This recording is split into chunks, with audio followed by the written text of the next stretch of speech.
All right. So what's today? Today's Wednesday. This is a few days after the euphoria has worn off, I imagine, or maybe it hasn't.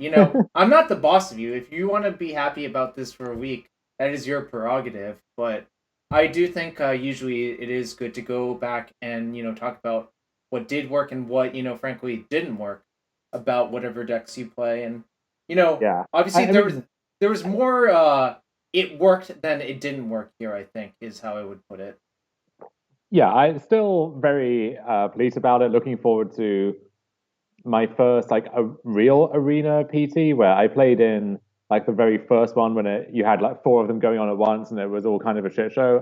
But from what I hear, those events have got a lot more well run now and also a lot more fun to play in. And also there's still kind of a hook into, invites to the next one or whatever. So excited to prepare for all of that. Hopefully can Mhm. find a good squad to do that with. Had it sandwiched between like other less encouraging developments in life that are going on. So hard to Yeah, like fully appreciate it out of context. But yeah, it's yeah, still nice, a good way to start the year off. yeah. So I'm looking. I looked at the deck list. Do you actually want to pull up the deck list in MTGO, or do you just want to look at the Goldfish deck list? We can look at the goldfish, and I think it's also helpful to bring up the stock version, which you see in Okay. this event. In fourth place there, you have Goyo 315, a newly Yep. unretired Oliver Tomiko, almost getting his way back to the PT very quickly, and then House of Mana in 12th. So I think comparing the two lists there is going to be useful. Yeah. Okay. I don't know if like the visual view is the best way of doing that or No, what, I but don't. I don't really like the visual view because I think it's really hard to see what the deck actually looks like when you do that. I'm trying to share a screen with you. Something's weird. Why can't I share a screen with you? thanks, Tangrams. Obviously, we'd love to prepare together if that's in the cards, but understand if not. Um, Yeah. I mean, it you're wouldn't. you're you're trying on Skype. Yeah. Hmm. The button is like grayed out weirdly. Oh, that's weird. I guess. I mean, I'm watching the stream right now, so I guess I can just use that as a guide for myself. Let But let me one sec. What the hell is going on? Yeah. I mean, well, okay. We'll do this for now, but when you need to share, we probably have to just restart the call if you're not able to share. All right. okay, yeah. Okay. Um. So we got. You love to see it. How do you pronounce his name again? Capriosco. Caprioso. It's just phonetic, Jarvis, Capriccioso. You just say it's just phonetic, but English as a phonetic language doesn't work very well because there's lots of issues. But you do love to see first place. I don't know if 7-0 is actually accurate. I suspect that might not be. Yeah, Um, I have no idea how Goldfish looks at records for these things, but they're always like weirdly incorrect. So I guess yeah. I was 7-1 in the Swiss and then three of the top eight. So Okay, sure. like yeah, well whatever that comes out to in the wash. But so I think it's worth going over the differences here compared to like the stock ascendancy list. Sure. So Sure. So let's actually look at the stock list first, and I think this is I'm no Matt Dilks, and I will not be Matt Dilks, but can you say that this is mostly stock? This version by Goyo 315? yes, and I guess who would get to issue that determination? I guess Tristan, honestly, given that he was, or Zach Dunn, maybe Andre, Right. who just subscribed here. Three Yeah. of the main forces behind bringing this deck back in the first place. But Right. so this version here, the main issues that I had with it were that Omnath just doesn't really do anything, which is a weird thing Mhm. to say, given that it kind of does everything at the same time. But Right. the problem with it in this deck is that part of the incentive to play a deck like this is you blank so much of what your opponents can do, at least in game one. And so, you play against Phoenix and they have a bunch of like dead lightning axes or what have you. Or even against like the grindy mid-range or control decks, you play a non-mat, you draw a card, maybe you gain 4 life, and then they untap and they dreadbore it or Supreme Verdict, what have you. And it's like, what did that exchange actually get you? Now that you've turned a mostly dead card into a live one, and I guess you got a card back in that exchange, so that's fine. But Omnath doesn't win you games by itself in this deck. Is a thing. Mm-hmm. You need to support that card in order for it to do anything. And in the wider context of the format right now, there isn't really like an Omnath mid range or Omnath control deck. Mm-hmm. I guess five color Niv was the closest thing, but that deck has dropped off the map and then wasn't even playing many copies of Omnath itself by the end. We will get to Favor Elder, don't you worry. Anyway, so the issue Right. with Omnath is if it's not like a viable backup plan in game one scenarios, I think it gets a lot better post board when they have to bring in interaction for everything else you're doing, and the games are longer and grindier and so on. But in game ones, all it's doing is acting as a bridge to your combo turn, and you can do that more effectively by just playing more combo pieces, more cheap cantrips, and stuff like that. The other thing is that Omnath forces you to play cards which are frankly very bad in this deck. So Growth Spiral and Fable Passage. Spiral is not the worst, like it's just a fine card Mm-hmm. in general, Right. and it can weirdly be useful on your combo turns with Yep. Sylvan Awakening, but for the most part, it's just not an impressive card. You would much rather have like the Ops, which I added in their place. Yep. Um, and once you cut Omnath, you don't have anything that you're really ramping into, and so you can Mm-hmm. afford to make that switch. Also, Fable Passage. If you look at this mana base, it's kind of an abomination. You've got 7 Shrines, Yes. and then 4 Fable Passage, which in the early turns, when that matters the most, is going to be a tap land most of the time. So that's 11 tap lands in your deck, which is trying to develop early, trying to cast these cheap cantrips, trying to get stuff done. And then you have Change of the Rocks acting as another thing there too, where in order to have enough mountains, Mm-hmm. you kind of need the Fable Passage to up that count, but then like actual basic mountain is a pretty bad card to draw a lot of the time, and sometimes you can fetch the mountain, but then you can't cast your other spells. It's just a mess all around. Yeah, I was thinking about this.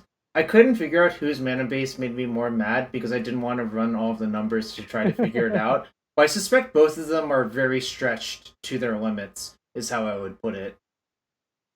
Yeah, and this is a deck which, in theory, wants to have a low-ish land count. So Mm-hmm. 25 is about the maximum you would want anyway. And if your deck has much more than that, and also considers iterations, ops, and so on, then you end up flooding an awful lot and Yeah. carry it as well. Mm-hmm. So you can't make up for those deficiencies by just playing more lands, which is, in like standard or some other Pioneer decks, how you might approach that kind of problem. And so when your mana base is really bad, it doesn't have that many lands. Well, you also then don't want to play Growth Spiral even more because Yeah. you're going to miss on acceleration a lot of the time, and blue green on turn two is not actually that trivial even. So all of those factors mean I was just looking for a way to kind of streamline the core of the deck. Right. And so if we go back to the list that I played, the spirals become ops. Instead of 3 Sylvan Awakening, I have the full 4 because to Yep. me this is a combo deck, right? Yep. Especially in game one, I want to be casting Ascendancy on 3, into Awakening on 4, and then another spell to go off as often as I possibly can. And that's the focus. And so I'll happily take the risk of drawing 2 Awakenings versus drawing none. That's a trade-off I'm happy to make. And then Chain to the Rocks became Portable Hold to address some of those mana Hello, issues. please open all And the then once chests, you do thanks. that, all bets are off with regard to the mana base, as you can see here. And if I had had even just another few hours to think this through, or if I had been able to consult with you in advance, then Yeah. the mana base here would look a lot cleaner. And Yeah. although now this is an interesting marker of who is just copying the deck, because if you get paired against Ascendancy in a prelim or something, and they go like Craghound Pathway into Deserted Beach into God knows what else, you know that all they did was just right-click save, the classic technique, and then go from there. So that is yeah. It reminds me of the Footage Strand Blood Crypt thing I saw in Grixis Death Shadow once. Yes. Because it was literally just copy and pasted, and there's so many fetch lands in that deck you could play otherwise that literally doesn't make sense. But yeah, go ahead. Yeah, so the mana base is the most immediate thing to work on, but outside of that, the core of the deck, I think this was a big step in the right direction there. And then Fable Elder is, so the idea here is it's a good backup threat again, mostly more in sideboarding games. And it's also fantastic with Ascendancy, because if you go turn Yep. 3 Elder into Mhm. turn 4 Ascendancy, well, now the Elder taps for 4 mana. And then at that point, all of your cantrips, all of your spells net a large amount of mana. And so it's Yep. effectively a Sylvan Awakening that's more flexible in that sense. And then also sometimes you don't have Ascendancy, but the Elder just kind of beats them up. Or one thing that came up a lot actually was you would have Elder, and then on your big turn, you could play Ascendancy with a few mana open. If they disputed, Mhm. the Elder would help to pay for it. And if they Yep. didn't dispute, well, now they could not dispute anything for the rest of the game. So Yep. it kind of helped to get around one of the key cards in the blue mirrors. As it happens, I think I probably would just cut those from the main deck. I know some people have tried stuff like Paradise Druid, which is kind of interesting, but also a very different card. So it's not Mhm. a clean swap. Or there's just, you could main deck some mystical disputes or some silences or something as well. And then the one Tameo, I figured it's a nice way It's to, okay. Yeah. yeah, like it's fine. I have a soft spot for the card personally, but have not really found many good uses Well, for it recently. wait, So, hold on. What card have you named the most with it? Let's determine why you have a soft spot for it. No, just in general, not specific to this deck. Because I have a feeling that the card that most people remember it for is a card that's an abomination. So let's see what card you have named the oh, most with it. interesting. Like a literal abomination in its creature type, or No, it is. It's a card that should have never been printed, especially not the way it was released. well, it's really good with Uro, as it turns out. But I Okay, well, that disagree. was a different one that I was thinking of. But I was thinking of Nexus of Fate, which Andre Sure, immediately sure. identified because there were so many issues with that card, including it being released as buy a box promo, it being only foils and very like marked foils. And I Yeah, still have yours that you sold me that I've never actually registered. So you really just scoreboard. you just got me so good with those Nexus of Fates that I thought I was gonna play, and then it's just like, wait, I never actually want to play this card. So Yeah, you really got me. yeah, everything about Nexus of Fate is just a train wreck from start to finish. And surprisingly, I was never actually a Nexus gamer. Okay. I did like this in the context of the Commander Dreadhorde deck in Standard. Yep. I played that Um, deck. Well. that's just like the kind of like big mid-range ramp combo deck that I like playing. But just a sweet card, and wish there were more shots for it to get some glory. But anyway, that's a basic core of the deck. Mhm. I guess we didn't even uh, go over the basic mechanics here for people who Well, have okay. not kept up with Pioneer or kept up with this deck here. So It's funny because the only way I remember this deck was I remember it from uh basically I guess extended and or sorry, not even extended, modern and the brief point of time where it was good in Legacy because of Gitaxian Probe, essentially. So I guess I'll just showcase how you could kill as early as turn 3, which is not very likely but hypothetically possible. I Uh, think it's actually impossible oh wait, with this no, list. it actually sorry, it is impossible with this list because you don't have the growth spiral. Or sorry, no, because you can So only no. even Yeah, even with the sorry. growth spiral, it's yeah. So basically, Oh yeah, it's not possible. yeah. So there are Right. two ways of doing it. The cleanest way is you have Jeskai Ascendancy in play. So Mm-hmm. a lot of text on that one, but very familiar at this point. Um, and then Sylvan Awakening turns all of your lands into 2/2 Mm-hmm. creatures with haste, indestructible, and possibly also reach, although I forget. They do have reach. I remember because you would randomly because it also said until your next turn. So many a player died trying to attack into it on the following turn cycle.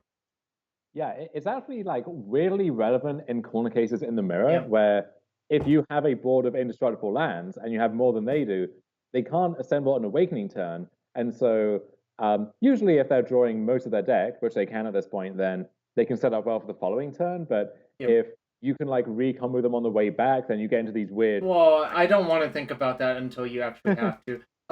But yeah, so the combo basically is suppose you have Ascendancy, suppose you have Awakening active. Every spell you cast is basically the best Dark Ritual ever because it also loots. So it's not too hard to get to a point where you have like 4/7/7s attacking your opponent or something like that. Yeah. And so that's a combo which in week one of Pioneer, you could have done that as well. And people were exploring that, but it just got overshadowed all the time by other things. the thing that really pushed this back into the spotlight here was actually expressive iteration, because Yep. the issue with Ascendancy is even though it gives you this amazing card filtering and Mhm. also this big boost in mana in conjunction with these RAM cards, it doesn't actually put you up on cards. And so it's easy if you're Right. just casting spells to run out of resources there. So if you cast a Consider, let's say, that's Mhm. card neutral because you're looting once and then the Consider replaces itself. So what you really need are good, cheap spells that draw you multiple cards. And Yep. so in Modern and Legacy, Treasure Cruise was the go-to for that. Yep. And that was why those versions of the decks were so successful. In Pioneer, you do get Treasure Cruise, although it's a little bit harder to turn on. But Sure, but yeah. iteration is perfect for that, where Yeah. on your combo turn, it's amazing. And then also as a setup spell, it's phenomenal as well. So that was the card that really helped bring this deck back. And you can credit, as I said, Tristan and some of the others Yep. for doing that. And so this is a deck which has been kind of hovering around, if not the actual top, then the inner orbit of Pioneer for a few months now. So I talked to a few other people about this mana base. I kind of think since you're basically base blue green up until like turn 3-ish, that it's a mistake not to play the full 4 Ketria Triome, then fill in the blanks from there. Uh, I'm pretty confident that's correct, and I also think it's probably incorrect to play a lot of the green pathways. And Yes. Yeah. so, Yeah, so basically there are a few things you need to accomplish with a mana base, yep, and some of those overlap a bit, some of them come into conflict with each other to some degree. right. So you want to have pain-free sources of blue on turn one for opt and consider, Okay, sure. especially now that you have the full 8 of those. Right. You want your green sources to not be exclusively green, because you want to cast Ascendancy, Jeskai Ascendancy. and also Yeah. for like expressive iteration on 3, where Right. like Yeah. Temple Garden is a pretty good land in this deck, but its big downside is neither half of it helps to cast iteration. So you got Yep. to keep that in mind. And then ideally also you want portable hull. You want to cast portable hull early, and when that's most important, you need to do it quickly and ideally without taking damage against like an aggro deck or something like that. So you want cheap, pain-free white mana, and it's kind of hard to tick all of those boxes at the same time. And Mhm. my hastily put together 5-minute mana-based abomination doesn't really accomplish all of that, as I'm sure you've figured out. Well, so I think what is probably close is that it probably is close enough most of the times when you have all of the resources you need, and is only problematic when you have mulliganed, if I had to guess. Because then you, like, the fact that pathways only tap for one color is more likely to hurt you when you've mulliganed a bunch of times, right? Yeah, and also Sylvan Caryatid does fix a Yep, lot of those problems for you, and right. so prioritizing being able to cast that as a route into everything else makes sense as well. I think my favorite part of this mana base actually is the one planes, where I think it does help to have a basic in general against stuff like Sure. Field of Ruin, Assassin's Trophy, but Yep, I added Yasharn to my sideboard, and initially I had two, and I wanted to be able to get at least one land with that card if I was boarding it in. sure. But I decided the forest was just too risky You can't given play Ascendancy and Forest. everything. So I Yep. had like exactly one fetchable land for my Yasharn, and I figured I would be okay with that. I don't think you play Yasharn in this deck as like the weird like value card that you often see in other decks. I think it's literally there to say that Mayhem Devil cannot kill you. That's my take on the Right. situation. But Like going into this weekend, Jun Food was half of the yeah, most yeah. recent top 8, and Right. not the like the Collected Company 4 Citadel version, which I won a challenge with, and we went over that a few weeks ago. Yeah. This is the much more grindy, like cat 12 covered chromes. Trail of Crumbs. Yeah. So that was one of Mm-hmm. the decks to beat, and that actually pushed out a lot of the decks that can be an issue for Ascendancy otherwise. So stuff like Winota, Spirits, just any of the like humans briefly was popular. So any of the like disruptive aggro decks or any of the linear decks that play to the board, Mm-hmm. Jund was really helping to suppress those. And so that's also why Lotus Field had a fantastic weekend because Yep. no one was taking it seriously, Yep. and a lot of its faster opponents got edged out of the format. So um, I think Stefan actually compiled the numbers on this. Of the Yep. decks that had any reasonable sample, Ascendancy won like 58% of its matches, Lotus Field won about 60. Those were the two best decks, and I think this was the most advanced list of Ascendancy in some ways, and then also Ascendancy is a little bit ahead in the mirror or against Lotus Field, so to speak. So in that sense, this win and this tournament makes a lot of sense when you look at it from that lens. Yeah, I played a bunch of decks for Stefan to make sure that they had good Winota matchups, and the answer was a lot of the decks he wanted to play did not have good Winota matchups. So, but maybe that's okay because Winota did not do particularly. I actually pulled up the link as well. Well, it was like slightly. It's like 45.8%. The problem I think with Winota, well, you compare it to Yawgmoth. I think that's a bad comparison. I think it's like the problem with Winota is that it's a deck that it doesn't really have a good engine card if you kill all of its other stuff. Whereas I think Yawgmoth is actually good versus removal. So I don't know. That's kind of a weird comparison. Like I don't want to play Winota versus a deck that has like what's the best way of putting it? You know, like 9,000 Doomblades or whatever, right? Right. So the reason I made that comparison was the Yawgmoth deck in Modern, it hooks you in with the temptation of sure. You have a lot of redundancy on your core combo piece, and you only need one of these specific cards. And so, and you can also play like a decent fair game outside of that. And so that sounds like the perfect recipe for a deck. In practice, though, that central combo piece needs a lot of setup in its own right. So if you get to turn 4 and you're like playing your 4th land and playing Yawgmoth on an empty board, then that's not really accomplishing anything. And the sacrifices you have to make to do that is actually structurally very similar, where you have like 21, 22 lands, 8 elves for like Prosperous Innkeeper or whatever, or I guess Wall of Roots for the Yawgmoth deck. So you end up with this classic issue of it's very easy to flood on total mana sources, but then also easy to get mana screwed if your hand relies on the turn 1 elf or something and that dies and now you're up shit creek. And then also, like Winota, as Stefan says in the chat, the Phoenix matchup is a big problem. I think the Jund food matchup specifically is an issue because they have like Fatal Push main deck alongside Trail of Crumbs and then Raven Feebleman and other stuff on the sideboard. So it's just really hard to grind through all of that. Plus, also the deck, like it does have a certain fail rate. In the games where you don't stick Winota, you just draw a bunch of like Tovolar's Huntmasters a lot of the time, and that's bad. So I actually was more impressed with that card. It does not have the issue that Angrath's Marauders have, which is that's actually uncastable in a fair game of Magic. Whereas versus a lot of decks, I think if they're not like literally killing all of your mana elves, it's not unrealistic to just like let them interact with you once or twice and play like a turn 5 Huntmaster, and that's still Grave Titan. Like that is a good Magic card to cast. That's fair. So the question I have right now for Pioneer is, can you build a Winota deck that can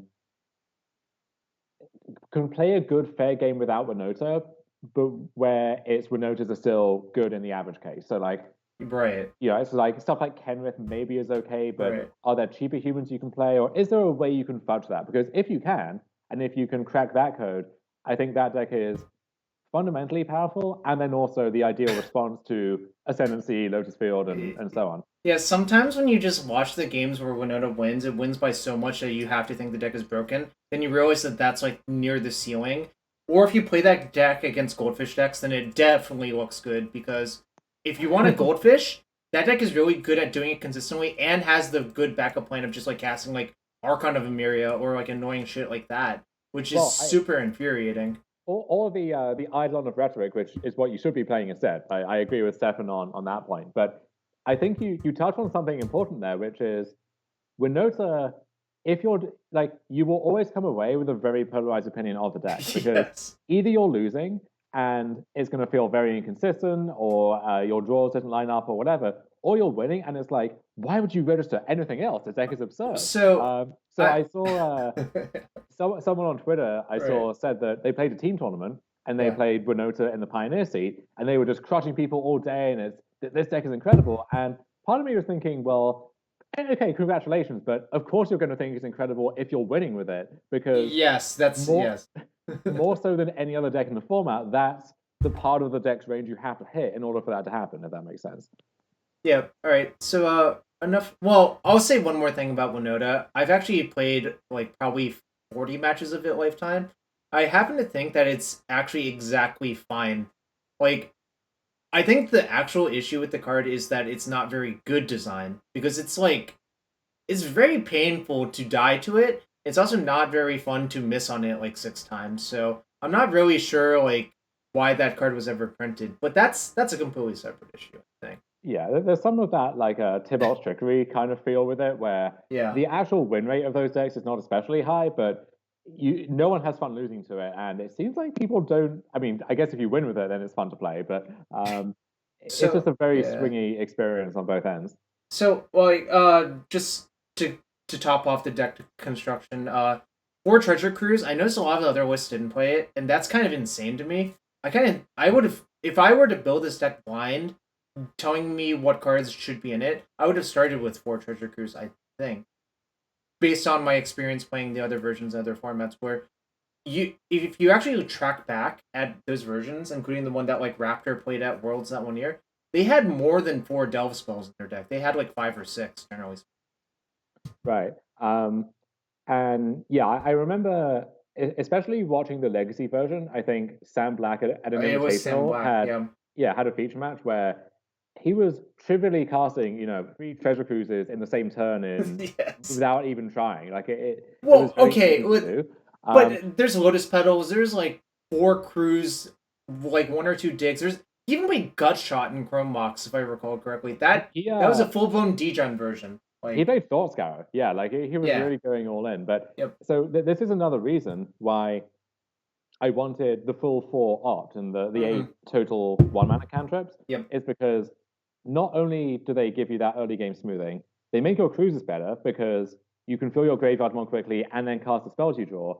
But then also there's a crucial aspect where the mechanics of the combo mean that if you're going turn 3 Ascendancy, turn 4 land Sylvan Awakening, you need a one mana spell to follow up with to yep, untap all of your lands to kick things off.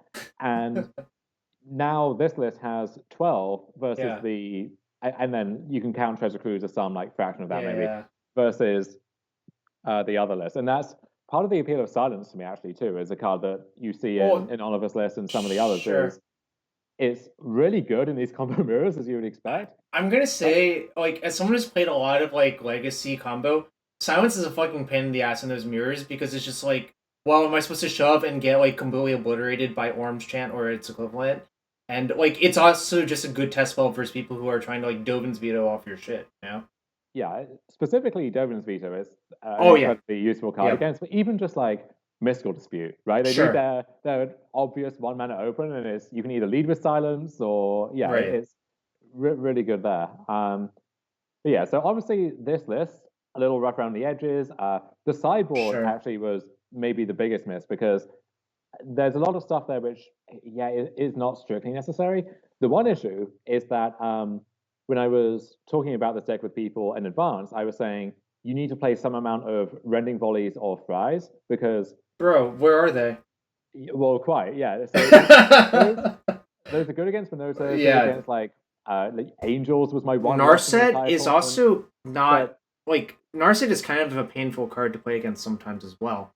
yeah, And so so so yeah. so everything I said before that was all preamble to. But the main reason you need this card is Nasa, which is a Yep. really tough thing to fight through.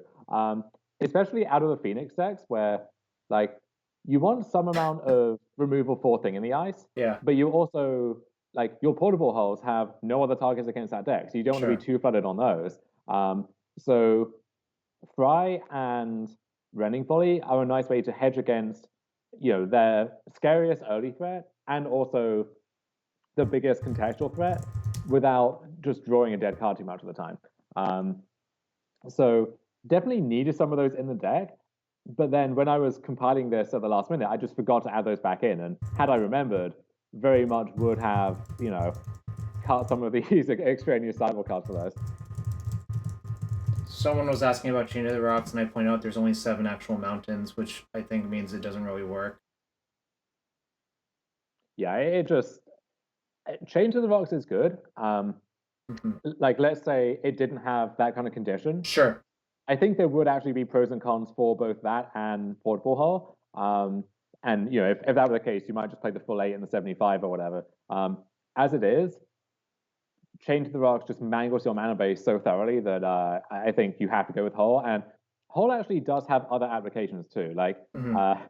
I realized, so during the tournament, there was this moment where my opponent played a Deafening Silence, and I thought, I really didn't prepare enough for that card, did I? And then I What are you talking realized about? the You hole are in my built hand. in.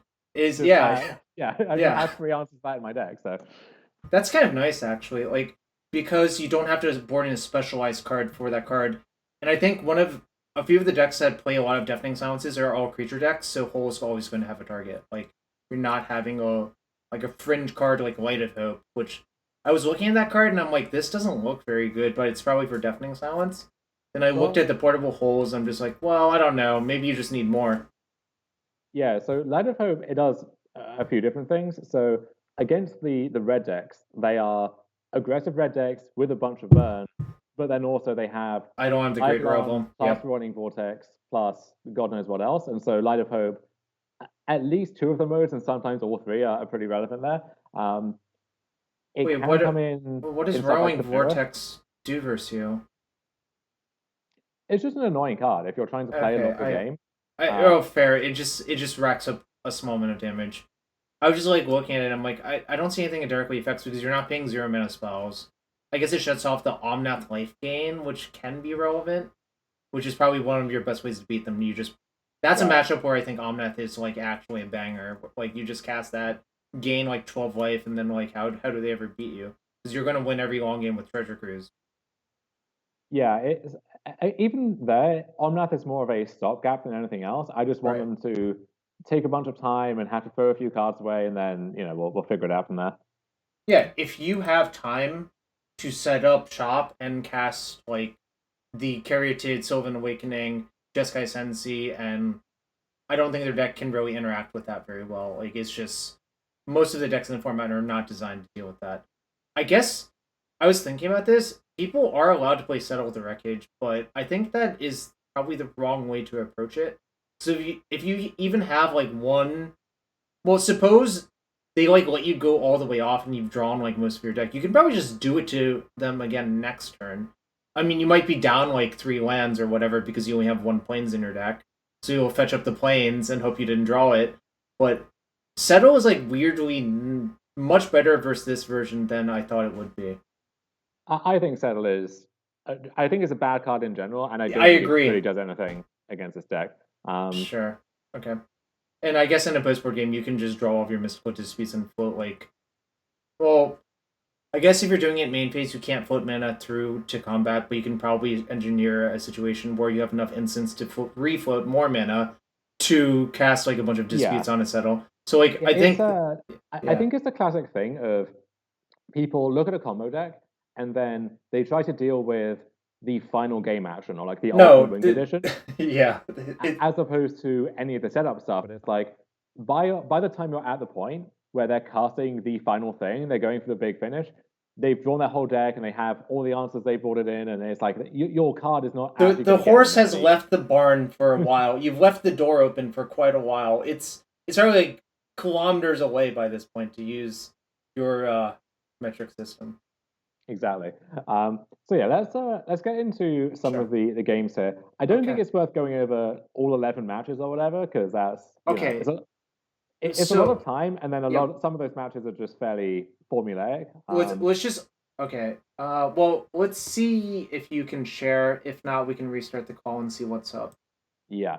So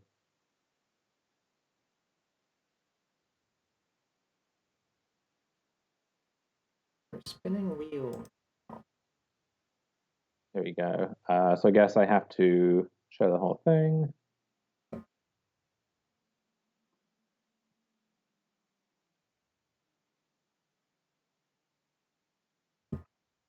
Yeah, Okay. but for what's worth, chat. A lot of the games with Ascendancy, once you've gotten to the win condition, it's very not interesting. It's just like 7 more minutes of game actions where it doesn't really matter because it's like kind of implied that they're dead. Yeah, there are some interesting lines where, let's say, you're doing some like partial combo where you have it comes up most often with like 2 copies of Caryatid, where your Oh, cheap spells are sure. like netting you mana, and then your iterations are like mana neutral, and you're kind of surfing the wave and trying to get through your deck to find enough to both get up on mana and then get to Awakening. So yeah, for the most part, if you have Awakening and just spells, then yeah, maybe the turn itself lasts for a few more minutes, but the game is effectively over. So we can skip through a lot of that as and when it comes up. So I don't see anything yet. Is it me or is it you or is it Skype? Uh, okay, you seeing anything now? Okay, I'm gonna restart the call. I think there's some issue Okay. that I don't know about.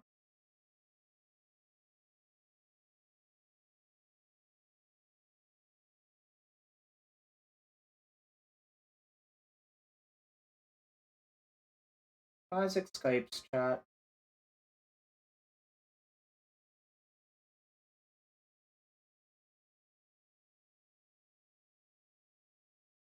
What's going on? Let me try restarting my Skype.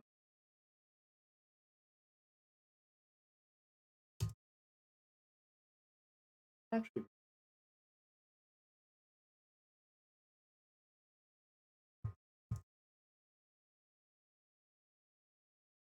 I don't know what's going on.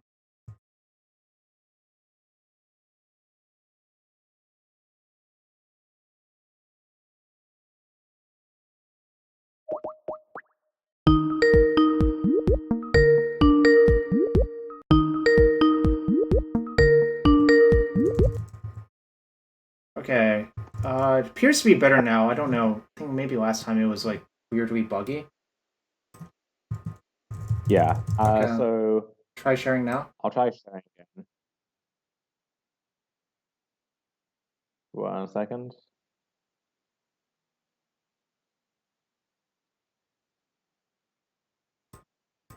Screen sharing.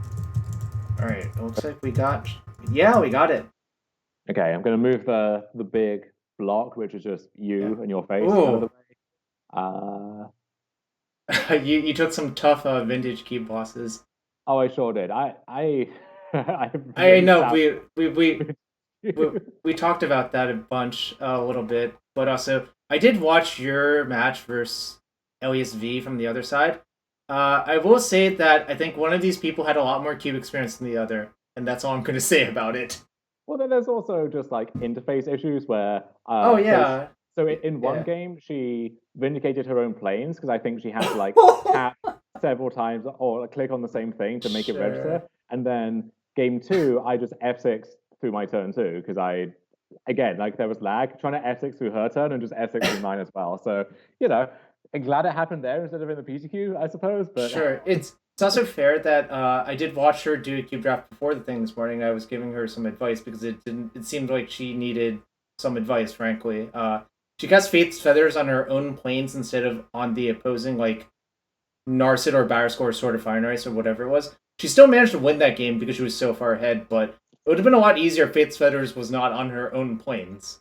yeah, there's just a bunch of weird contextual stuff in Yeah. Vintage Cube, which if you haven't seen it before, it's like it really is like jumping into the deep Oh, end. I was trying to explain like a very weird play where you're supposed to click yourself and try to hit multiple runners, and that was just like way too complicated to explain, I think. And Yeah, also like I I I ranted about Twitch chat to you briefly. People want to play with the most awful cards in Twitch chat. It is so insane to me. oh they really do. I cannot Like imagine being like Glantax, holy shit. But I'm see. I think Lantax is sometimes incredible, but like you can't just put it in every deck all the time and expect it sure. to do anything. All right. That's my rant about that. Yes. The block is still there. You can try moving it lower Okay. right. Yeah, that's good. That's good. Okay. All right. Yeah. So as you can maybe see here, not quite a murderous row, but you'll recognize some of the names here So, definitely. do you know who MZ Frost is? You probably Yeah, don't. it's a Okay. Topher Stetson, I Yeah. believe, from a kind of main legacy grinder. Yeah. Remember playing against them on Delver quite a bit. Mm-hmm. So I kind of put them on Best Phoenix would deck. be my baseline Yeah. assumption. Yeah, your best deck, similar-ish playstyle, like enough of that carries over. I mean, the Phoenix deck, I think. Uh oh. You need to restart MTGO like a professional. Oh God.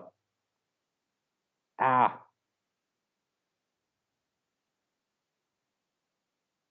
Okay, we will not reveal my banking information on here. We'll try and exit the call Oh gracefully. God. Uh-oh. All right. Ah, this is horrible. This did not end well. I've noticed MT Joe has had some weird lag issues lately. Okay, so it should not be sharing right now, No, correct? okay. You're fine. So just do what you need to do. Yeah, definitely a lot more. I mean, it's always been quite laggy for me, but especially recently, I think I've been there's some patch that probably introduced more memory leaks, if I had to guess. Yeah, and it's so wild that that's still a thing after so long. Well, so the thing is, if you try to fix stuff, it's actually easier to introduce more memory leaks. So I actually don't begrudge them that. Right, and I don't know if you know Modo being under new management is going to help things in that regard at all. I have no idea. Like, it could go either way. It could get a lot worse, or it could get a lot better, or literally nothing could change. Those are the three outcomes. I think. I think it's impossible for it to get slightly better, slightly worse. Like, in my opinion, I don't think that's like actually possible.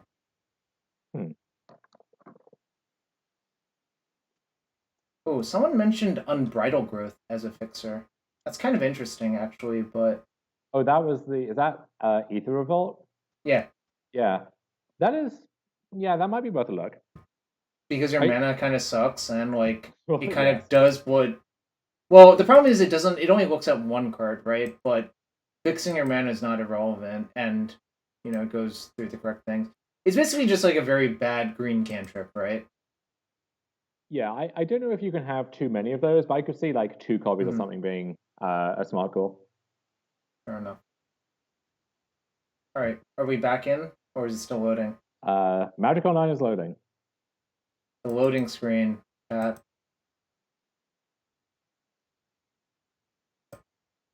have some fond memories of Jeskai Ascendancy in Modern, but I usually lost to decks that had Abrupt Decay. But there's not too many of those decks in Pioneer, fortunately. Yeah, so during the period it was good in Modern, it was because you had Treasure Cruise, and that was your big kind of gas up spell that you could play on your combo turn. And because of Treasure Cruise and everything else, like the Abrupt Decay decks were all just unplayable during that time frame. So I still lost to like a bunch of people playing that deck on MTGO and IRL. Oh, hey, look, people will always play Abrupt Decay decks no matter what the the context is. Sure. That's just the giant life, I suppose. But Well, it was Abzan. It was Eric Smith, if you recognize that name. oh, sure. You always knew you were going to play against either Jund or Abzan when you sat down against him. Or like Deathblade in Legacy, if you remember that deck. That was his range. Okay, let's just pain. His pain. I see someone mentions the Emery Ascendancy deck in Modern. People thought that deck was going to be completely just off the rails busted. It was really bad. Like massively flopped. I think it was the opposite was true. I think it was actually extremely awful. Like that deck. Yeah, that version of that deck was so bad. Whereas you could just play like there was a mid range and actually obliterate everyone. It was kind of insane. Right, and that version of the Urza deck took a little while to figure out, and then PO was like the big one at first. But I remember Ollie Smiko actually, who we're going to face twice in this tournament, top 8'd an SUG with that Ascendancy deck, and it's like, well, obviously Ollie can win ham sandwich, but ham no one sandwich. else is, yeah. We got to move that brick again. Okay. Oh, please don't. Okay, there we go. Gameplay. Hog. Okay. All right. So, what was your Gigantha count? How many times did it actually happen? As in, how many times did I cast it? Yeah. I cast it a decent amount, and then it was actually often picked up and tossed away to an Ascendancy. Just 3 mana draw a card because you're. Yeah, and honestly, it was pretty decent in that role. So to kick things off, Frosty leads on Den of the Bugbear, which Chunky Red, calling it right. I mean, this is a card you can play in Phoenix as part of your mana base, but well, people generally don't. Yeah. In the dark, my opponent plays this. I'm assuming Chunky Red or maybe like the Black Red mid range deck, which has been decently popular. So still not quite sure, but then yeah, Jig is up here. Oh, so it is Phoenix. So your prediction was right. I mean, you're keeping that hand versus everyone. think. Yeah, actually happy to see the thing in the ice here because now my portable hull has a relevant target. Even happy though to see to draw Ascendancy because now with the portable hull as a 1 mana card to play on turn Yeah. 4, this is just a clean turn 4 kill. And so I assume you play Ascendancy here, right? yeah, I do have to just go through the motions of checking like, do I expect Maniac Dispute? Yep. Even if I do, how many can I have? Can I really afford to play around it? Because if I want to play around Dispute, that's going to be an issue next turn and the following turn and the turn It's after always that. an issue, yeah. Yeah, so that's a thing which, like in the coaching I've been doing, I've seen people fall into that trap a lot of being aware of a card, and it's good that they're aware of the possibility, but then not realizing that playing around it in the way that they want to would actually handicap them even more in the medium term. So, like in the worst case, I play Ascendancy, it gets disputed. It's actually pretty hard for the Phoenix deck to flip Thing in the Ice from this position in a single turn. I untap, I iteration, I portable hole. Like I'm still doing okay. So well, so the other thing is, do you even care if you take 7 once? Don't you just portable hole it and move on and cast like your other spells, and you're fine? probably. I mean, Yeah. I So will that need to find yeah, another Ascendancy soon-ish. sure. But yeah, I'm happy with how things are going, especially when this resolves. And Yeah. I think in a post board game, it's a lot. That's something you should think about more than in game one. Game one, I would only expect them to have like 1 dispute in their deck, if at most. oh yeah, game 2, I'm assuming 3 to 4 disputes. Oh yeah, I just assume 4, but like the difference between 3 and 4 is not huge, anyways. Like it's on your radar no matter what. Yeah. So now things are pretty academic, but we'll go through the motions here maybe exactly once just to show people how this tends to go. Yeah. With 2 iterations in your hand and the cruise, I think it's just like very hard for you to actually brick off. Yeah, so I don't know if they thought that Fiery Impulse would kill one of these lands here, but or if this was just No, this was F6 value for their life. yeah, Like there was life value, really. I guess it's pray I get to untap and just get a counter off this, but yeah, exactly. we are good to go. Oh, Second Ascendancy is even more academic. Yeah. So. And well, actually, Topher didn't even make you go all the way through. Yeah, so I don't even get to demonstrate it there.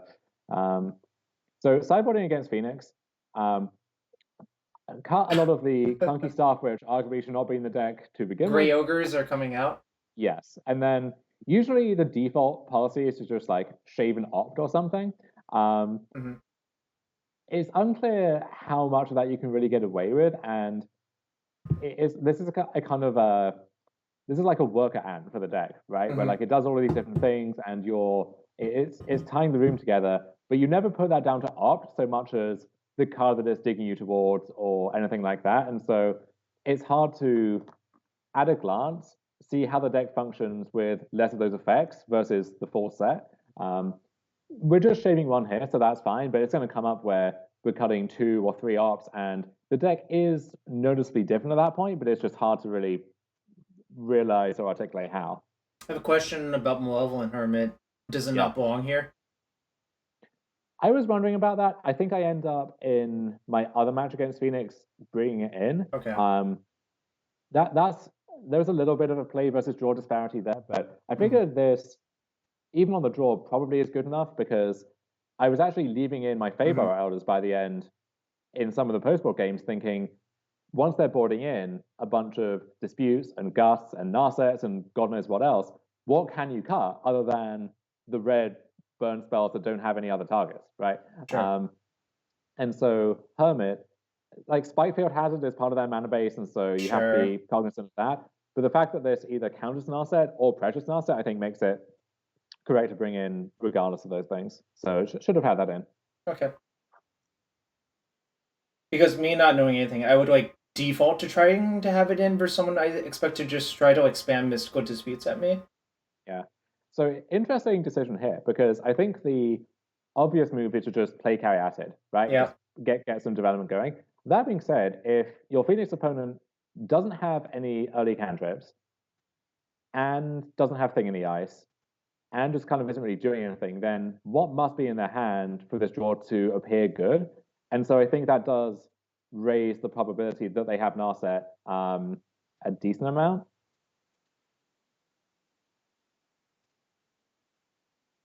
And so I'm kind of thrilled to see Chowder Course there instead. So to get back to that point, you were thinking about not casting your thing to leave up Dispute for Narset, is what you're saying. Yeah, and I think that's a little more appealing, given that I also do have Consider to like use my mana Sure. with and get somewhere. And on the next turn, I can just play Kayated with Dispute up, and Sure. maybe my Dispute is kind of face up at that point. But again, like this is a dynamic that both players are aware of at all times in the matchup, so I don't think that gives away too much. So another interesting choice here of I'm almost glad that they disputed my iteration, but now do I care about disputing back? Because yeah, go ahead. So I don't think you can write off Narset currently, but I also kind of just like burning it here. And the reason is if you just look at your hand, you don't really have a quick way to find the Ascendancy, which I presume you're going to need to win the game with at some point. Like, you have half of what you need, but you also don't want to just burn this Consider trying to find an Ascendancy. So for that reason, I think I probably would fight here. Yeah, I care less about exactly Narset because I think my opponent certainly would have played it if they had it last turn. Also, when I have Awakening, and the Kayated is a nice start as well, just finding Ascendancy is going to be enough to get me most of the way there. So I don't care about finding out anything in particular. I kind of know what I'm looking for, and then also I don't want to like ways to consider that might be useful on an Ascendancy turn. Yeah. So I think for all of those reasons, I do end up disputing back. The downside of this is when I do find Ascendancy, if I do, let's say they just pass back again with another dispute, it then becomes that much harder to fight through that dispute on my Ascendancy. So that is something to be aware of, but I think it's still correct to fight here. And so I just kind of it is awkward because I can only keep one of these. Sure, but you keep Ascendancy Bomb Dispute and get to play a tap land, obviously. Yeah. So can't complain about how that turn went. Pieces of the puzzle. That's a card I think Daniel was high on. And yeah, it kind of makes a lot of sense. You know, it is pretty stock in Phoenix at this point. I wasn't sure if Frosty was playing Daniel's version, which has become like the go-to, but Treasure Cruise actually is a sign that that's not the case because Daniel has Temporal Trespass as his big delve spell, which is a pretty neat innovation because for as much as Cruise is a fantastic card and it's fantastic in the Phoenix deck, at the point where you already have Consider, Opt, Try to Course, Pieces of the Puzzle, there are severe diminishing returns on all of that. And what's the use of playing a Treasure Cruise to cast to find like 2 more draw spells? You're just spinning your tires unless you're actually doing anything with that. And with Temporal Trespass, like you really are doing something meaningful with that. So that's another cosmic Daniel innovation there.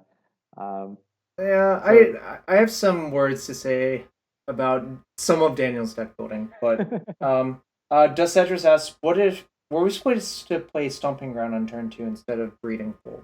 I don't know. I literally have no idea. Yeah, I was. I know I was thinking about that in real time. I think the conclusion I came to was it's more likely that I need to play several like single blue spells, like Consider, Opt, Dispute. Wait, yeah, that's always a cap, right? Like because you could just get into a weird spot where you only draw blue spells. That said, you can imagine. Let's say I play Triome, I play Stomping Ground, then I want to like iteration and then play an untapped blue land to cast a spell I found. So, but I think because I think I had the pathway already at that point. That kind of slices both ways. And so now I am trying not to run my Ascendancy into a possible second dispute. I figure I have enough time to wait because they aren't really up for anything at the moment. And next time I'm going to be able to play around dispute. And if they don't have the dispute, crucially, so I play my Sixth Land or Sixth Mana Source, I play Ascendancy, I play Awakening, untap Kayated, and then have a 1-drop to keep the chain going. Assuming they tap out, because otherwise they could just dispute the Awakening by that point. Well, Or just if they hard have, cast is what I mean. yeah, if they have 3 mana open, but if they're just passing the turn, then I'm okay with that too, because it means I have more time. It is a little scary to see, 2 Phoenixes there already, but that's a 3-turn clock. So, assuming nothing crazy happens, like no third Phoenix arrives on this turn and no interaction, then I'm gonna be like exactly 1 turn fast enough. All right, so they're just trying to kill you, which kind of means you're forced to do stuff because like waiting to do something when they have 6 damage in play is kind of incorrect, I think. Definitely, yeah. I don't have the option at this point. So I cycle. I then consider Fine Second Ascendancy, and so now, even if the first one gets disputed and I don't die, then I have a good shot of going off on the next turn. Nice to draw a pain-free 6 mana there, even though it's actually difficult for the 2 damage to matter. So Ascendancy resolves, and now I'm good. Well, oh yes. Wait, is Spell Pierce legal? It is. It's an Ixalan, right? It is legal. It's not especially common in I Phoenix. agree because like the weird thing is I kind of think soft counters suck in Phoenix a lot. I mean, Dispute is the exception because it's so universal. But a card like Spell Pierce is, I think, actually kind of a trap card in that deck because it's hard to use it the way you want to, and it gets blanked very quickly. Yeah. So nice start there. And bear in mind, I came into this tournament with what very well could have been a non-functional Ascendancy deck. I didn't know at this point. This is a lot of theory crafting going Well, on. I mean, like I said, I think the mana base is close enough that even if it's wrong, you'll be like, as long as you draw enough lands, it should work itself out. But really, the issue is in the games where you don't draw enough lands. Yeah, and in particular, the mana felt like it wasn't like just falling apart at the seams, which is what I was mainly concerned about. Oh yeah, I think it's hard. I mean, I still would have yelled at you to get 4 triumphs in. So do you remember this round? If the games are interesting or not? Yeah, so I get paired against Oliver Tomiko, newly unretired, almost unwashed, and so Small child. big 2019 vibes from all of this. And I wasn't sure what Oliver was playing. I figured could be Phoenix. He's someone who Could be anything really. Like their range is very wide. His range is wide, rather.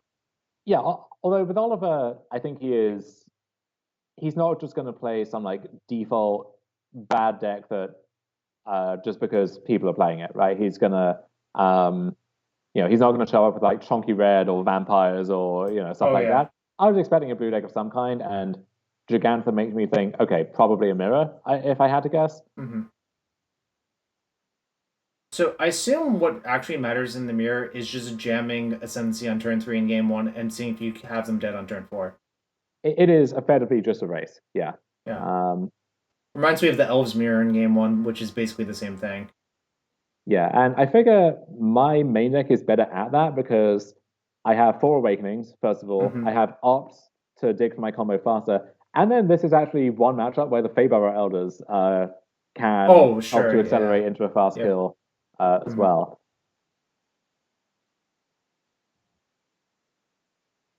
So really praying for no Ascendancy on this turn. And so it looks like I have a little bit more time, but I find the Ascendancy now, and I find Caryatid, and so that's perfect iteration. Right? I was about to say, because the actual issue is you can't actually kill them next turn without 6 mana, because you need to go Ascendancy, or you need to go Ascendancy. No, wait. How does it work? Well, right, so if you have, let's say I have exactly 6 with no Caryatid. I go Ascendancy, I go Awakening, but then I need to cast another spell. All my spells cost at least 1. So you need either, if you're trying to do it all in one turn, you need either 7 mana to start with or 6, but one of those is a mana creature. But you know what's lucky? Yeah. Treasure Cruise is going to cost 1 because you go from 5 to 6 to 7 on your next turn. What a happy Coinky Dink. Wow, it's almost like Ancestral Recall is a really good card in every format where you can. But wow, that is huge. Is what I would say. So this is kind of a blowout, which I I wouldn't say I saw it coming, but I was aware of the possibility because some other Ascendancy players in a Discord had been discussing, there were lists floating around with this card. I didn't know if Oliver had it or had it in his main deck or what was going on, but yeah, this was rough. I learned later it was just a single copy of Silence in the main deck, but this experience, I was living in fear of this card for all of the other 5 games that we played over the course of this tournament together. I mean, whatever. That's like what the card does. I think you're not allowed not to go for it. Like, Oh, I never. mean, you're 100%. Even if there's a face-up silence, you have to go for it. Like there is, it doesn't change your line whatsoever. But so Hold now on. I'm thinking, well, am I just going to get comboed on the way back here and lose what I thought was a one game? Well, I mean, if it happens, it happens. They don't always have it. This looks like a treasure cruise, though. Yeah. So Okay. So this was kind of scary. But well, they can't generate multiple mana, right? Like, what can happen is if it has Awakening and it's exactly 3, you cast Awakening, you untap oh, Character, sure, yep. Character cast a 1-drop, and then you go from there. But the fact that it's been done this way, you would cast Awakening first if you had Sure. it. So this gave me some amount of confidence. And multiple chains mean that I have less resources, but it's fine. If I get to untap, I'm good. Yeah. Now they're dead. Yeah, there was a chance that because this is mana neutral with Ascendancy, casting a 1-drop, this could loot into an Awakening, and then I just get backdoored out of game 1. But as it happens, I fade that, and we're good. All right. Let's just make sure. Okay. Well, you found another cruise. I think we can go next. Personally, because this is not. So basically, for those of you who are wondering, it's so hard to brick from that. It's obviously theoretically possible, but when you have Treasure Cruise being a draw 4 discard 1, that's like it's so hard to like miss. Yeah, and like iteration is the perfect hit. Even just consider or something. Usually, just anything that says non-creature spell on it, I think sees enough cards that like you're so unlikely to actually lose there. Yeah. Your worst draws are probably just redundant Sylvan Awakenings, but they still cycle themselves, so like who cares, right? Okay, so funny story there. I wasn't sure during the tournament if, let's say I'm going off and I've cast the first Awakening, would casting the second one reset the power and toughness on my animated lands? Well, I know that now. I didn't know that at the time, and I didn't have anyone reliable to ask. And so there are a few spots where it's like a little dicey, and I could cast Awakening here, but I don't want to be wrong about this and lose to that. So I just, yeah. Well, so anyway. The way it works is they're in different layers, so you're always safe to do it. Yes. But now you know that. It's kind of funny that you didn't know it at the time. Also, you drew a green source off the top, which is extremely lucky. How lucky is it, Jarvis, mathematically? Well, it's literally 13 out of 53 on that draw step. So here's the other thing, is that I didn't know like the actual distribution of colors in my mana base. So I knew that it was shaky. I knew it was not where it should be, but even though that information is very relevant when it comes to like mulligan decisions or scrying, consider, opt, whatever, I was like, I don't want to be demoralized by the thought that I've just like misbuilt my deck so horribly. I'm just gonna, we'll figure it out. We'll just survive in blissful ignorance for the time being. But the actual other thing is, I believe Ascendancy is so important that you should just keep that hand even though it has no green. Oh yeah, I mean this is an easy keep. I think it's a Giganta Pass. If I could just see a face-up card in my opponent's hand, it would be Mystical Dispute right now. This has the whiff of a Mystical Dispute. No shit. Because he's shocked as well, right? But I have a full house, so... Yeah, you just jam, obviously. It gets disputed, that's fine. I mean... The other thing is, you're not actually in a position to, like, slow roll it. No generic costs, huh? That's a very interesting way of displaying that information, MTGO. Yeah, so now it's squeaky bum time. We just got to hope that there's no ascendancy, nothing else, and only passes. So I'm feeling like a little optimistic potentially. After game 1, silence is at the forefront of my mind again, or hardcast Mystical Dispute on Awakening would actually get the job done and delay me for turn 2. So for that reason, do you want to play Ascendancy plus Caryatid? That's tricky. The question kind of becomes, what could be in Oliver's hand, right? Because if there were cantrips, I think he would burn through them on that turn to try and dig towards Right. Ascendancy or something else. If you had, I mean, if it's Cruise even, like you can cast it, you have more than enough mana. If you have like Caryatid, you probably deploy that out. Hmm. Unless you're worried about exactly like you need to hardcast Dispute and pay through for my Dispute or something. So it feels like the only thing he can really have is just a bunch of random interactive cards. Um, Hmm. with that in mind, yeah, maybe it is correct to carry out it and Ascendancy, because if it is just a bunch of interaction, there is a weird shot that even if he top decks Ascendancy, he can't go off immediately because he Yep. can't like leverage those cards. So I think in retrospect, you're right. I think Caryatid plus Ascendancy maybe was a better line. And then I have like two shots of just going for it next turn. I think part of my reasoning was I don't know how many silences he has, and I'm actually fine with a silence voiding my first Sylvan Awakening in this spot. Hmm. It is awkward that I don't have another green source to also play the Caryatid that or like lead there and then do something else, but whatever.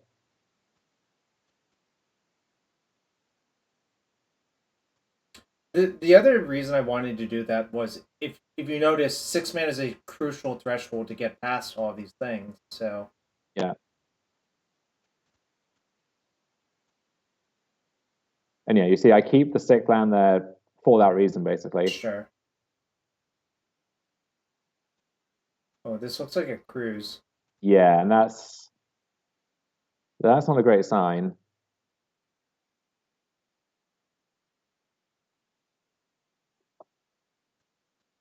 Is this another dispute? Uh, oh yeah. So the thing here is, if if it's dispute, playing my sick land doesn't actually help because I pay for dispute. Oh, sure. All my Yep. lands are tapped and I can't go again. So that's why you actually need the Caryatid into a land, right? Yes. Okay, so it looks like we're getting maximally. Well, I guess now you just cast Cruise. Or not, apparently. Yeah, I figure I only have two awakenings left in my deck. It's going to be hard to find one, and without one, I Sure. can't go off on the same turn. Whereas this way, 2 turns from now, Gigantha can be yeah. Or you can just take Actually, lethal damage, right? I take exactly lethal here, and these are the spots where you kick yourself, and you're wondering like, because it's such a thin margin, could I have done something differently? Right. I think it was mostly the Caryatid thing, if I had to guess. Yeah, I'm just wondering on that turn, like knowing that I'm dead to land awakening, because that's another plausible card he could be holding, right? It's Sylvan Awakening, Sure. where you can't really cast that at any other point before this. Yeah, so I think I should have assigned a little bit more weight to that. But then back on the play for game 3, and so do a quick check in on sideboarding. So yeah, multiple hole comes out, doesn't do anything. Wait, so you took a Cruise out, which is kind of interesting. Yeah, I took Cruise out because I figure I don't want to get Cruise flooded necessarily, and it can be hard in the early game to find a good time to cast those. And so Mhm. let's say you get to a mid-game position where you could cast Cruise, but that taps you out, and Right. then you can lose to Ascendancy or you walk into a dispute. And I have the full 3 Feybar Elders in the deck now because Sure. I don't know if he even has any answers to those left in his deck, but then also those really help me to get that burst of speed on the play. That is a nice burst of speed once you have all of the colors. Yeah. Oh, and this hand is just. Well, I guess you're missing a white source. And this is, for whoever was asking, this is why the green pathways are not great. Yeah. So some mana troubles, but obviously keeping his hand. Hoping Consider can help to fill the gaps. It's still missing a white source, but the red green pathway is a start. Bottom this Feybar Elder and play this in lieu of holding up dispute because I think I am going to want to iteration next turn, and I can do that and hold up dispute if I'm so inclined. And there's nothing that I need to dispute on turn 2. Sure. Oh boy. Ooh, you top deck a white So I source. draw a white source and gladly jamming this Elder now because it doesn't Sure. get disputed. Um, and if I untap, I play my fourth land. I have 6 mana already, so I can Ascendancy through dispute. And if there's no dispute, then I just get to immediately iteration with my own protection and probably Yeah. just win the game on the spot. So, I mean, the Elder also bonks for 4 every turn while getting to leave up your interaction. well, that's the other thing. Yeah. I think I might have just cast that thing first. Well, I guess it's kind of awkward. So my plan is, it feels like so I'm decently conscious of dispute. Yeah. I'm thinking that with 2 copies of dispute of my own, I'm actually under no real pressure to make anything happen Right. immediately. Um, and if he tries to go like fifth land dispute or fifth land ascendancy dispute my dispute, I get to win that fight, and then I have a clean run at it myself. Sure. Also have consider and stuff to follow up with. So my plan right now is just kind of take it slow. Would you say you're the fish deck? I would say that, yeah. And so this is a These lands are little, not good, is what I would say. yeah. So I think what I Uh, settle on is, yeah, I take the second ascendancy you're and probably just play supposed out to. a blue land. Yeah, I was about to say you should. No, you should play out. You should take the stomping ground because I think red is a cap on your hand, and you can play the bark Yeah, channel or next turn for blue. This gives them a window to like maybe do something, but it's actually kind of hard because if they growth spiral to 6, all they can do is ascendancy plus awakening, right? yeah. It's actually impossible for them to go off from him in one turn, barring it would have to be growth spiral into growth spiral now, get up to 6 lands, play a seventh land, ascendancy, awakening thing, and that's so much for Yeah, this. I would rather just deploy my lands in the way I can because unfortunately, if you had hit a blue source off of the iteration, you don't even have to have this discussion. Obviously, Yeah. Notably, misses on spiral, no land drop to put in. oh, you hate to see those blocks diamonds fail to be diamonds. Yeah, this is actually kind of nice in another way because this takes the shields down for a turn for him to play his own ascendancy, which means I then get to go off. And I kind of want him to tap out for something useful on this turn or tap low, so that if there is like a silence, for example, I Mm-hmm. can dispute and like force through um, the combo through an interaction spell. So I'm actually very pleased to see iteration here. Um, weirdly, I could get like double silence if he has more than one in his 75, or like silence plus dispute, but Yep. I think I'm safe to just lead on ascendancy and see what happens. I get disputed, and now I just get to pay. Like watch this. So Elder taps a Yes. 2, Yeah. Elder's broken, yeah, and here's another dispute. So now I get to dispute back, and then like you, I mean, they still and can't kill you because they're still at a threshold where you're not even dead to ascendancy. yeah, and he is staring down the barrel now. Like if I get to untap here, Oh then yeah, I mean that thing tapping for. You remember Bloom Tender? oh yeah, okay. So I'm thinking this is I mean they're a you're, silence loud and clear. The loudest silence I've ever heard, Jarvis. What's that Taylor yeah. Swift lyric? I don't know. I don't follow that stuff. So all What do you mean that stuff? right. Well, so you should tap your Elder, right? Yeah, Yes. because it's basically free there, and you loot away a land. It's kind of gas, and you can use this Light of Hope to just cast a +1/+1 counter on your thing. That is a legal game option. Yeah. And ooh, are we gonna brick? No, we probably won't. Okay, Yeah. I well mean, now we can go next because you're yeah. looking at like 7 cards again. Yeah. We had something like 9 looks at a cruise effect or an iteration or something, and now it's pretty academic. Yeah. So again, we're not watching this part of it. It's like this is the least relevant part. I guess we'll see if you find Awakening. But like, it's kind of funny. I think you could actually make them chump block with the Omnath if you Oh, didn't find I Awakening. can. Yeah. Yeah, I don't know. I am not okay. Well, now you can literally draw your deck. I think. because you Yeah, can go cruise, loot a bunch of times, Tamio, return, cruise, and if you don't find Awakening there, then you can just like loot like drawing your entire deck makes it easy. I don't know, right.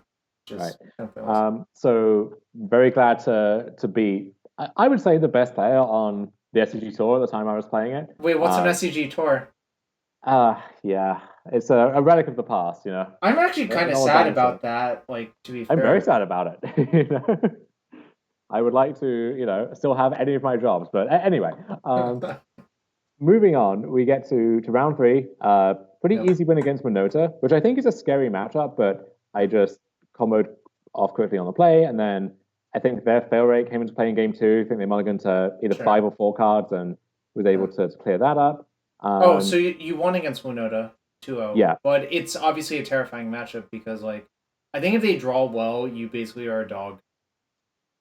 yeah, I think it is a tough matchup just in terms of how the cards line up, but then also the best draws of the Winota deck just steamroll anything. So then round four, it's not that interesting, but I believe it was this game is worth going over just to showcase something that the deck can do.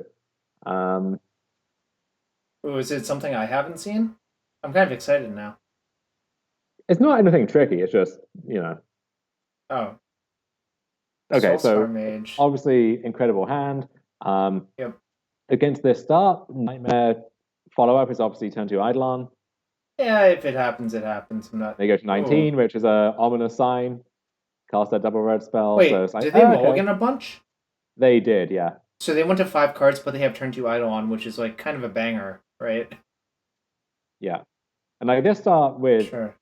not even any support really could easily win by itself. So So note that I I'm not yeah considering in response to Eidolon because I kind no. of have everything that I need already. And I'm trying to set up that line I mentioned So of, yeah, yeah, I go ahead. think I see what's going to happen. I think you're going to have to short combo just enough to have exactly lethal damage. You may be right. Let's find out. Well, it's pretty obvious. Like, I don't know if you've ever played Storm in these situations. There are times where you can get to just exactly the right amount of combo where you don't die and like tendrils them, then do the rest that you need to do. That's what I Yeah. mean. But here, So like, you'll actually have to literally kill them because your deck doesn't work in such a way that you can actually do that. right. So minor thing here is I blocked the Caryatid, or I blocked the Eidolon, which you think is fairly academic, right? If this is Chongi Red, as it's often called, a lot of builds of that have Goblin Chain Whirler, which would mean if they Yeah. have Land Chain Whirler, I lose my Eidolon and then I'm really in a bind. So maybe it's worth blocking the Soulscar Mage instead. That being said, if this attack deals me 1 damage instead of 2, um, or if it deals me an additional damage, like I don't know exactly how the math is going to work for my combo turn. I'm taking at least Yep. 2, 4, 6, and probably more on top. So it is very plausible that giving up a point of damage could be like exactly the thing that loses me the I, game. So I agree. I don't think. I think I would also block the 2-2 and just take all losses to Eidolon and just be okay with it. yeah. Well, speaking of losses to Eidolon, Or to Chain War, rather. yeah. If I a second one, it'll be even more difficult, but I think it's still technically doable. What?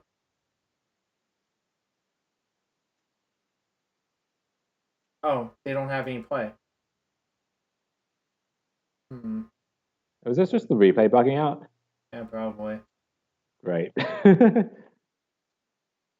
Okay. Okay, yeah. So they attack and then play second Eidolon. But Okay. Oh, so you portable hole to get. Okay, so yeah. we end So up at it, 1 life. So I was actually correct, even though like it went fast forward through all of that. So that's kind of impressive. The Ascendancy deck showed a turn 4 kill versus double Eidolon. Um, I wonder what happens if they leave their Soulscar Mage back. huh. I don't work Uh, it out, but like, it's also kind of weird to do that. I think as well. yeah, it's kind of interesting. The other thing too is uh I get to Treasure Cruise, which goes above Eidolon because it technically Oh, costs an 8. true. So I guess that's another way you could win if you take a little bit of damage, portable hole one of them, and manage to chain enough treasure cruises that I don't know. It gets kind of messy, I guess, at some point because like at some point you'll just have a hand of all cards you're not allowed to cast because you're at like 1 life or whatever. Exactly. Yeah, other two games, not that interesting. Game two, I do actually get tripped up by the chain roller thing and maybe lose as a result. And then game three, I just fast combo. Um, let's see, what else? My one loss, round five, to my buddy Odorous Arungus on the Angels deck with Book of Exalted Deeds and Mutavault and all of the tribal Oh, stuff. so if they book you in game one, you're dead? If they book me in game Okay, one, I'm sure. dead.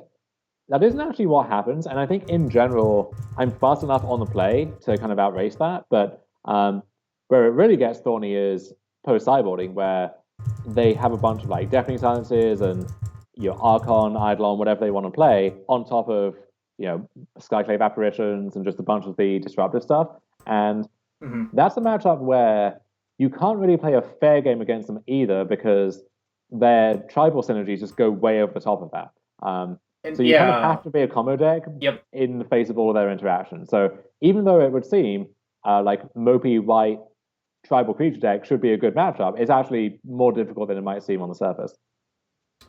All right. So yeah, we'll skip that one. I it is funny that you lost because I do think that on paper I would have thought that you're favored being a fast like linear combo deck, but I guess the games didn't play out like that. Or I guess maybe the post board games they have enough Arcane of Mirrors and bullshit that it's kind of annoying. Yeah, I think you win game one a decent amount of the time, Uh-huh. and once you do, like you're decently favored overall. But if you lose Sure. game one, then it gets tricky. Sure. Yeah. So trying to think where to skip to next. Round six, I play against Lava Ridge, who you're well-known Magic Online grinder Yep. on the kind of bigger Rakdos deck, which has become popular. So if you're familiar with the Rakdos Arcanist deck from Historic, it looks pretty similar to that, or Pioneer. That deck, I do actually play against it in the final round of the Swiss here.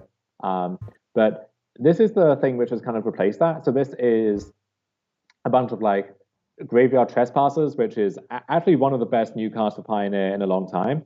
Right. And like Bone Crusher Giants and a bunch of removal and so on. Mm-hmm. So a very kind of fair mid-range deck, just with a lot of disruption to slog through. So I don't remember those games being especially interesting. We'll get into another match against Phoenix here, because I think that's one of the most important matchups in the format. And then also after sideboarding, it can get quite interactive as well. Didn't see the first hand, but I'll just assume it was Yeah, bad. There's so many like awkward looking hands in this deck. there really are. And there are also hands where there's a kind of a scratch card in there too. It's all right, well, I have some lands and then two ops or two considers or something, and Ah, you get to spin the wheel on those. sure. I'm familiar with this, especially with Serum Visions, where you never get what you want because it's Serum Visions. Yeah. I just hate casting Serum Visions. It's such a Well, demeaning fortunately, experience. nowadays they made it so you never have to do that because they just like literally banned the card from the format. Yes. By which I mean So they didn't actually ban it. It's just not good. so their start, turn two, Charter Course, discard Phoenix, and then turn three the same again. Not that scary on the face of it, but that can quickly convert into a big burst of damage. And Yep. so I am feeling a little bit of pressure to make something happen here. Do need to fight an ascendancy before too long. So I lead with iteration, or I don't lead with. No, I Oh, it's also do not. I do turn not three. think Sorry, yeah. casting. Yeah, if you cast iteration on a turn, what happens is you don't get to play a land, so it's not. Yeah, And then they cast Snare Thopter, so you're safe. I just kind of misremembered there, but yeah. So basically, what I think is going to happen is I'm going to take three. Next turn, I'm going to take nine, and then on my turn, I'm going to need to have found a ascendancy by then and go off. Sure. But I have a lot of material to work with, so hopefully we can Yep. dig that up. Oh, Tamio not looking the best here. I do not think we're going to have time for that one.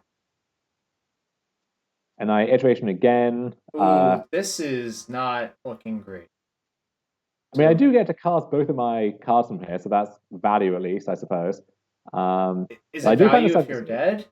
I mean, like, So what we're going to see here, unless I misremember, so okay, yeah, so we're going to see the kind of short combo where you start with Carroted and Ascendancy, and yeah, then you're just chaining stuff together while trying to remain mana neutral until you find Awakening. And at that point, the game gets busted open. yeah. Part of the draw of like Paradise Druid as additional virtual copies of this is it actually makes it a lot easier to go like turn 2 mana dork, turn 3 mana Mm-hmm. dork, turn 4 Ascendancy, and then at the point where your opts are netting mana and your 1 mana cruisers, at that point you can actually go off pretty cleanly without Awakening from there. But So it's a um, easy solution. They should just print Fate Stitcher into this format. Nothing bad could happen. So I'm obviously trolling, but Fate Stitcher was so incredibly insane in this deck when you were allowed to play it before. It became like a $10 or $15 card, I think, at that point. yeah, but we find this pretty quick, and Okay, I mean they're dead again. I mean, yeah, no this suspense anymore. dude, you get to play with 4 ancestral recalls. Does that make you feel powerful? Pretty nice. Someone asked how essential is Giganta to comboing. I don't think it's essential, but I think it's nice to have. Is how I would put it. Yeah, it's not essential to combo ring, but once you have it, combo ring is pretty trivial. Yeah. And this is, I think, by far the best Giganta deck I've seen. I will quote the line again, which is "It's good in the grindy matchups." Because like literally, I'm not like obviously I say that facetiously, but it's actually good in the grindy matchups because it does exactly what you want it to do. And sometimes what you want it to do is be one of the 2 cards you just got to go blank. Like that is a very common case. I do like that you're like Go Blank is obviously good versus you, but it's not as insane versus you as it is like versus Phoenix or maybe Lotus Field. I don't know. I can't remember how good Go Blank is versus Lotus Field. I don't think it's great. Oh, actually, it might be better versus you than it is versus Lotus Field. Now I think about it. Oh, I think it definitely is. Okay, sure. Okay. So a few questions. First play of the game is Piece of the Puzzle. Do you miss Mystical Dispute? That's interesting. Well, so I guess the real question is, are we casting Iteration next turn? I think the answer is almost certainly, right? Yes. So I think for that reason, I probably would, because just if you hit a tap land, like suppose you just hit tap lands or like another opt you want to cast or something like that. Yeah, I guess the alternative play is to cast opt end step and then leave up dispute another turn. Yeah, it's not ideal to have to use iteration as just strategic planning or whatever, right? It's not even that because the cards aren't fueling delve. But I know I want to cast iteration. If I don't hit an untapped blue source, then I do get put in that bind that you mentioned. That being said, like, what must that hand look like for this to be the first thing that goes on? Like, maybe it's a bunch of more pieces or more iterations. At or which dispute. point, like they could just very easily. Right. So yeah, but if it's more big card draw, then countering this doesn't really get you anywhere. Unless this is putting Phoenixes in the bin or it's fueling Delve or something else. If it's dispute or other interaction, if they have dispute, I don't know if they would necessarily tap out for this, knowing that I could just untap and play Ascendancy. Sure. So I think I would bet against that. But if they do find a dispute, like let's say I let this resolve and it pieces into a dispute, well then maybe my life gets harder on the following turns. It could be Archive Phoenix, right? It could be other reactive stuff. The issue is, could it be Narset? Because if this is bait for my, the dispute which I could very easily have, and then they get untap and play Narset, then that's a problem. So what if the sequence in mind here is they play pieces, I untap and tap out for Ascendancy, and then they get to untap and play Narset, which voids my Ascendancy effectively, and then finds them action for the rest of the game. So that's definitely a concern. I decided to do this anyway because I figure like this at least buys me a lot of time, and there's also a decent chance that I can like iteration into another dispute or stuff like that. As it happens, yikes! What was the third card? Cruise. Wait, but we. Oh, so we took Caryatid, but what was the other card? Oh, we. Hold on. We put Opt into our hand? Uh, did we? I'm trying to figure it out because in my purview, if. Like, what actually happened with that iteration? Oh, maybe this was just a complete absent-minded moment. I don't So, know. like, I think. Weren't we supposed to exile Opt? I mean, if that's what happened, then yes. It kind of looked like Categorically. that's what happened, but I'm not actually sure. That was very confusing. Yes. And now here, I think I should have led with iteration instead. Yeah, I think so. But I guess doing this is fine because, like, the advantage of doing this is you can't get disputed on this turn.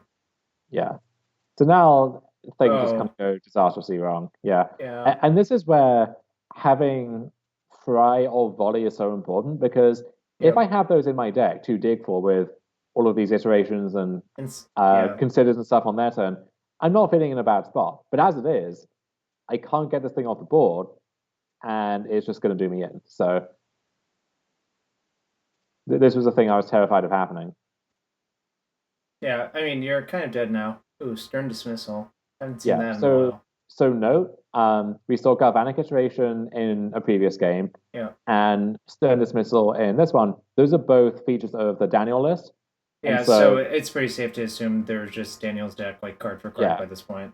and so that means be aware of temporal trespass and so on. I think it just makes sense to play temporal trespass because, like, you can't really just spin your wheels forever and not actually kill your opponent with some big finish. Like, I Yeah. think maybe it's better to play only one in one of those cards because they're kind of shit by themselves. Well, like, I guess just having the capability of, like, going time stretch for 4 mana is kind of, or 5 minutes is kind of insane.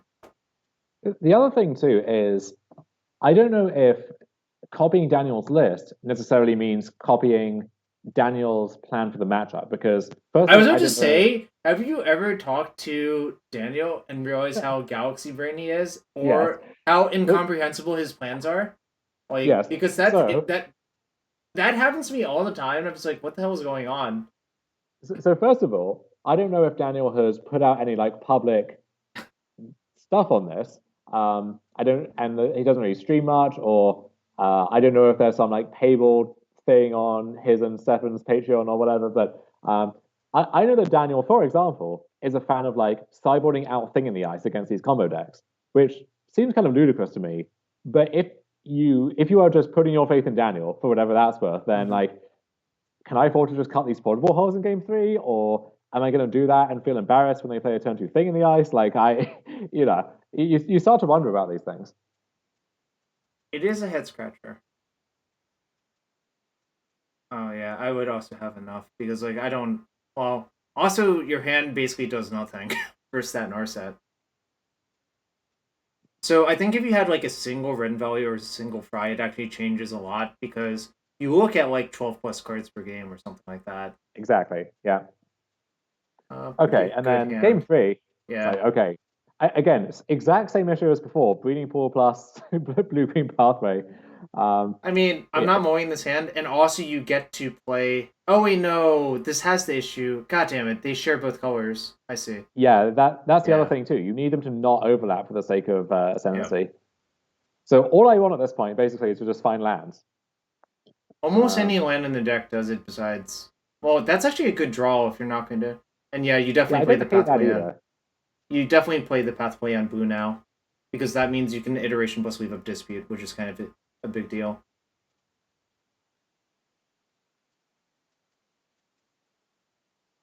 So far I have not missed these growth spirals. I think you're probably Okay, right. what do you do? All right. So under the assumption that they have to cut things for their other interaction, what do you think they're going to cut? So this is the conclusion I came to is Yeah. you're probably cutting, especially if you don't see Omnath in either of the first two games. Like either you think it's not in my deck or I'm boarding it out or what have Right. you. But um, at that point, like the card Lightning Axe starts to look pretty embarrassing. Yep. Um, if you have however many Flame Blessed Bolts, Play with Fires, Mm-hmm. stuff of that nature, you probably shave down on those. So it feels like it can only really be Ether Gust, which I did see in a previous game. But outside of that, if this is the turn where they're intending to dispute whatever my play is, and I just play Elder, that seems like an amazing exchange for me, right? Agreed. Also, yeah. if I play this, I don't have to care about losing a fight now and then they're playing Narset because I can just attack it down. So Someone was asking if they played Thundering or Rebuke. Wow. Well, I guess you could do this too, but I kind of hate this more than just playing the Elder. Yeah. Oh, you fortunately dodged a bullet. And yeah, I would also do this and play. Oh, yeah, you definitely have to play it on white. I think it's just maniacal. I don't think you actually have to cast Dispute on this turn. Although, if you had gotten Narcited right there, it would have been extremely bad. Whereas if you played the Elder, that's actually even better versus Narcit in a lot of ways as well. So, because you can just like attack it down, right? Well, the concern would be I get like gutted into Narset, but I don't know how many gusts they have even. But I feel like they have more disputes than Gus, right? Yeah. So this is another spot where. So what I tend to do is whenever an interesting play comes up during one of my matches, I take a screenshot, I save it quickly, and then file it away for more comprehensive review later. Yep. And then try and solve it the best I can in the moment. I did that like a handful of times across this tournament, and then in this one game, I had like 3 spots in back to back to back turns. Like it was a very lots of like branching paths I could go down. So here, it's not clear to me that doing this is correct over just playing the Elder again, because I would also play the Elder again this turn. Yeah. Well, right? It's actually even triply true this time because you can't get gusted, right?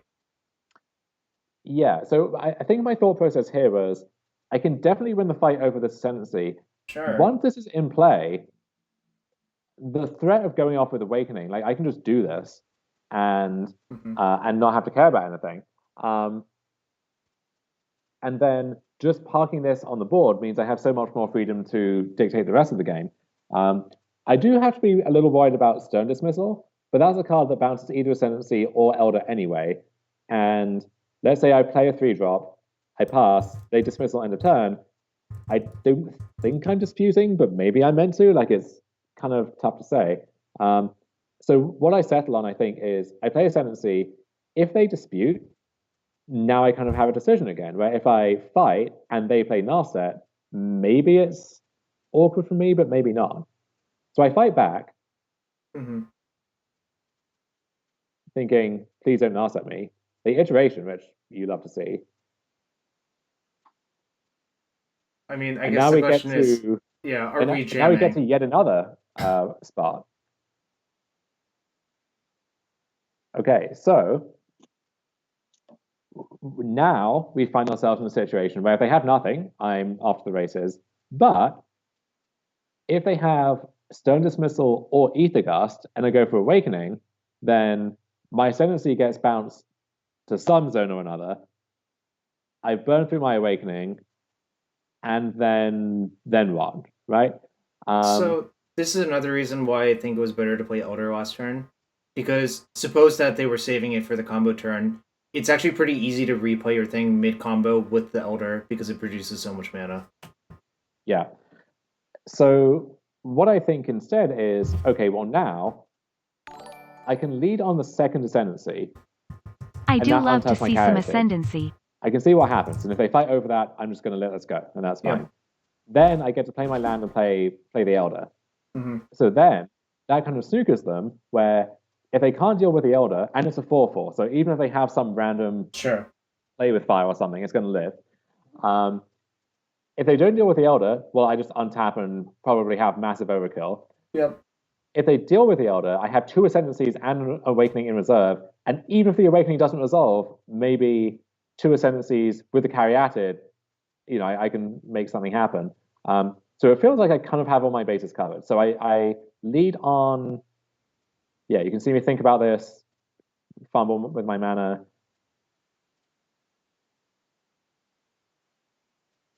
Okay, well. Yeah. Okay, so now feeling good. What's the worst that could happen? What's the worst that can happen? I guess you get combo killed is the worst. Like, actually, is that even possible? No, not really. So I was thinking about this because that might be a reason to go for it sooner. If they want to iteration and trespass me, that's 5 mana. So they need untap 5th land in their Spyblock Canal deck. They need to have all of that. And then what are they doing with those turns? Because they're not bringing back a Phoenix or anything as it stands right now. So I think what's going to happen is, if that happens, I mean, they also lose their graveyard in the process. And there's Treasure Cruise, which is kind of an interesting card to see. But even in that worst case scenario, they spin their tires a bit, and then as soon as I get to untap, the game is pretty much over. Instead, what happens is they cruise, like, okay, this is still going to have to be impressive. They lightning axe my Feybar Elder, discarding a Phoenix, and then Nast at me. It's like, and at this point, I'm kicking myself because going into the round, I think I was in with a loss regardless. Like, I had very good breakers, but obviously, or this may have been like the actual the round 2 stay alive or something. Either way, I really need to get this going, and this potentially is the way I can lose. However, after I draw a spell here, I do the math quickly, and I realize, oh wait, they're just dead, right? Yeah. Yeah. So if you people haven't seen this trick before, you can just cast your spell and counter your own spell. Yeah, I don't know if that's a trick. So about to just Wait, you missed it. Wait, did I? Hold on. Let's see. Let's make sure. Hold on. Oh God. I think no. 8 plus 2, 4. Okay, yeah. Pretend that didn't happen. Jesus. I'm not gonna pretend. It literally didn't happen. It's just +4/+4 to. Oh my God. You just wanted to cast some card draw spells, isn't that what happened? Alright. Oh, so this is where you put Gigantha in your hand so you can discard it. Alright, well, it's not going to matter because I don't think they can kill you next turn, and you're going to have all the stuff. But you literally had lethal! Look at the whole gang, Jarvis. Just hanging out together. Wait, hold on. Dom, are you telling me to look at the cards? Please do look at the cards. Alright, next. We're going next. We're going next, because I'm embarrassed for you. You're embarrassed to be my friend. No, I didn't say that. I said I'm embarrassed for you. Those are very different things. You literally had the, Pyroblaster own spell lethal with Mentor, and you didn't do it. Look, after, world champion first finals of Mox qualifier by, not doing a typical trick against Canister, who in turn, right, allowed that to happen. Like, we all make mistakes. That's true. That shit was so funny. That is iconic, honestly. The fact that happened, I mean, amazing. So, anyway. Round 8, did you get scooped in, or did nothing interesting happen? I won the round, Jarvis. I own my ticket in the top 8. Okay, so nothing interesting happened. You just, killed them, right? Yeah, this was Black-Red Arcanist, and they just, did a bunch of stuff. I drew a bunch of cards, eventually comboed. So, I kind of think the way you lose that matchup is probably go blanks, but not much else, if I had to guess.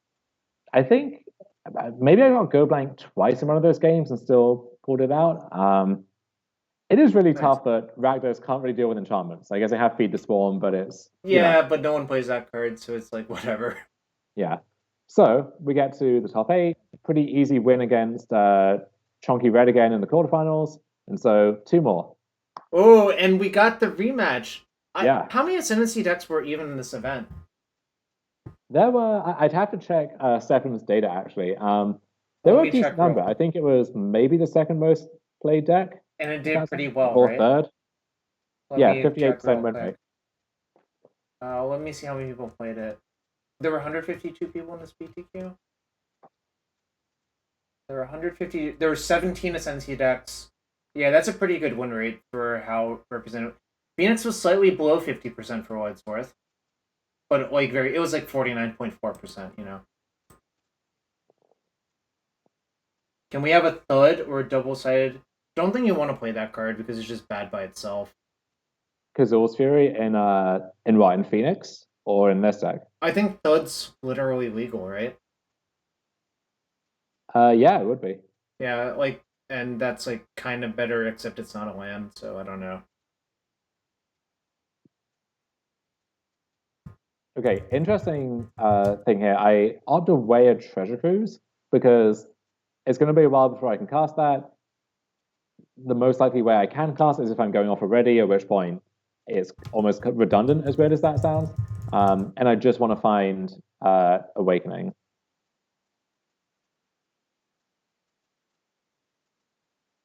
Okay, so literal Ascendancy Mirror taking place right now. And now it's just speed run towards Sylvan Awakening is the name of the game. Yeah, I mean, if he has it next turn, you die, but whatever. Yeah. So I don't have it this turn, and actually, the moment I cast the second spell, it's not going to help me go off this turn. I do find Caryatid, and I have a cruise backup. So next turn, like the odds are decent that I can maybe do it, but as it turns out, I just get comboed. You are snookered, as the Brits say. Get it? Because you're a Brit? I'm Canadian, Jarvis, officially now. You're a Canadian Brit. To let me stay. You're a Canadian Brit. What's Okay, Tamiyo for? Actually, let's answer the Tamiyo thing. I actually think it's more for discard than finding Ascendancy. Yeah, so it's good against like interaction or disruption of all kinds. So against like a Dovin's Veto deck, you can buy back a counter Ascendancy, or like Tamiyo. Basically, Tamiyo is a threat in its own right that buys back another good card. And that just helps to grind through whatever it is. And then if you're racing towards the combo, you play it, you uptake Look for Ascendancy. If it lives, you uptake Look for Ascendancy again. That's 8 looks, which is pretty good odds. And then specifically against Go Blank, it's really nice. Oh, sure. You don't have to discard any. I mean, your graveyard still gets exiled, but who cares about that? Right. Okay, so a down game in the mirror against probably the best player in the tournament. I mean, I don't know which former exiled, rivals members or whatever, or Platinum Pro or Gold Pro that's working, right? Right, but I know Oliver, despite not playing for a while, very formidable opponent. So hoping to just find a way through these other two games. Wasn't quite sure about these elders. I think I would have them in personally. Yeah, but... I think I would versus like just having the full set of ops plus considers, stuff like that. So I actually misplayed this game pretty badly, I think, and we'll see how that plays out from here. But I'm feeling quite good about this initial setup here. Two pieces of interaction. You have Goblin Piker. Applying some pressure. Yeah. It's not as good as Glendale under Archmage, but it's good. Are we sacking? No, okay. I was gonna say, I don't think so. Cool. Interesting. I'm not sure I would have done that, but... Yeah, I wasn't sure about this, and I think this is a spot that comes up in the mirror a decent amount, but it's tough to navigate. So my thinking here was, I have a cruise that I kind of want to put cards in my graveyard for. I have 2 other pieces of interaction already, and I kind of just want to avoid him amassing resources to be able to fight through those things. And I didn't know, so with the traditional Ascendancy mana base, it's kind of hard to infer from their early lands what kind of position the rest of their hand is in. Sure. Like there is a chance that this is a 2-lander, I dispute the situation, and he's not able to do much for a bit. But I honestly don't know what the right move was in that spot. If anyone watching has any thoughts. So I don't think I would do that because I think you have another land drop. You can play your own iteration to find more stuff. And I think really you just don't want to like spew your premium interaction spells. Yeah. So that's why I wouldn't do it, but obviously it's like close. And back to the land issue, I think it is really difficult to infer how many lands they have in their hand or anything like that because their mana base is like so random and all over the place. Yeah. This also could be the turn to play Pathway and pick up Gigantha. Sure. Which is an option here. Could iteration as well, but my thinking there is, at this point, I want to be able to iteration, take a spell, keep a spell, and play a spell while holding something up, and so I need to wait a little longer to do that.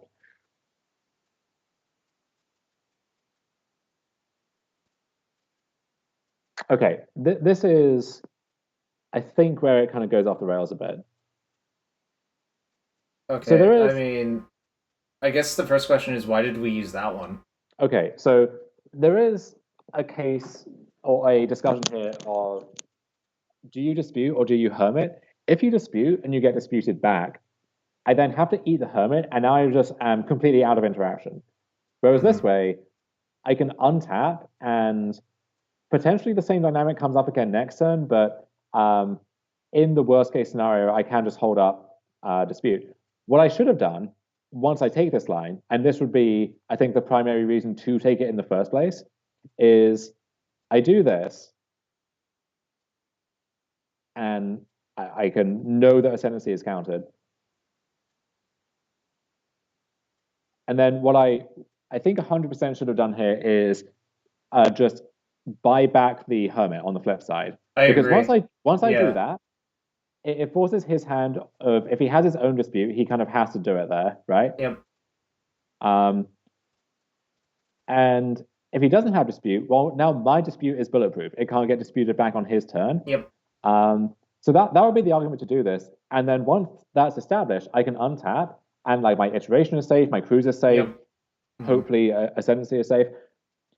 I think if I'm not going to do that, then the Hermit has so much more value in play, and one reason for that is it can't get silenced or disputed in its own right once it's there. So with all of that in mind, I think I kind of picked the worst of all worlds, where I took the line that gave up the most unique piece of interaction without unlocking the benefit that that line offered. Yeah, I was going to say, once you did this, my play would be to just play land unearth it for 3 and a blue. Yeah. And so once this happens, yeah, so I guess in that universe, he would dispute the Hermit. I would have an iteration there instead. So now I could potentially do this again next turn, but I think this was a great turn to do it. Because things get a lot more dangerous if he gets to, like... Yes. It basically, there's a lot of ways it could fall apart, but they've been through 1 dispute, you've been through 2. Yeah, and so I dispute the Ascendancy. They don't have another dispute, which like, they definitely would have used it there, so that tells me something at least. And now I'm thinking, okay, this might be a good turn to just try and build towards something. Sure. Like if I iteration into Ascendancy, that's great. If I miss, I still get to cruise this turn, which this is another issue with this sequence, is that there's not really a good time here for me to just escape this Hermit if I'm going to do this. I could do it this turn, but then I'm delaying all of this stuff, so another knock-on effect there. And I do find my own Ascendancy. So what you could actually do is just play the Hermit this turn as well. I could, and I think that would have been correct, maybe? I think it looks pretty appealing to me again. It looks like you're doing it, because why else would you tap green, right? Yeah. Okay. And yeah, life total doesn't really matter, so you might as well just like put the fear into them. Well, no, that was just me thinking this costs 4 to disturb, but also, as you say, worth bluffing, dispute, or whatever. Yeah, I mean, like, here's the thing. I think they're such in terrible shape that they probably just have to call anyways, personally, but now, I don't think it really costs you anything. But now I don't think he's in terrible shape. It's the problem, because instead of this, I took my, I kind of wasted part of this turn playing the Geist that should have been attempted before.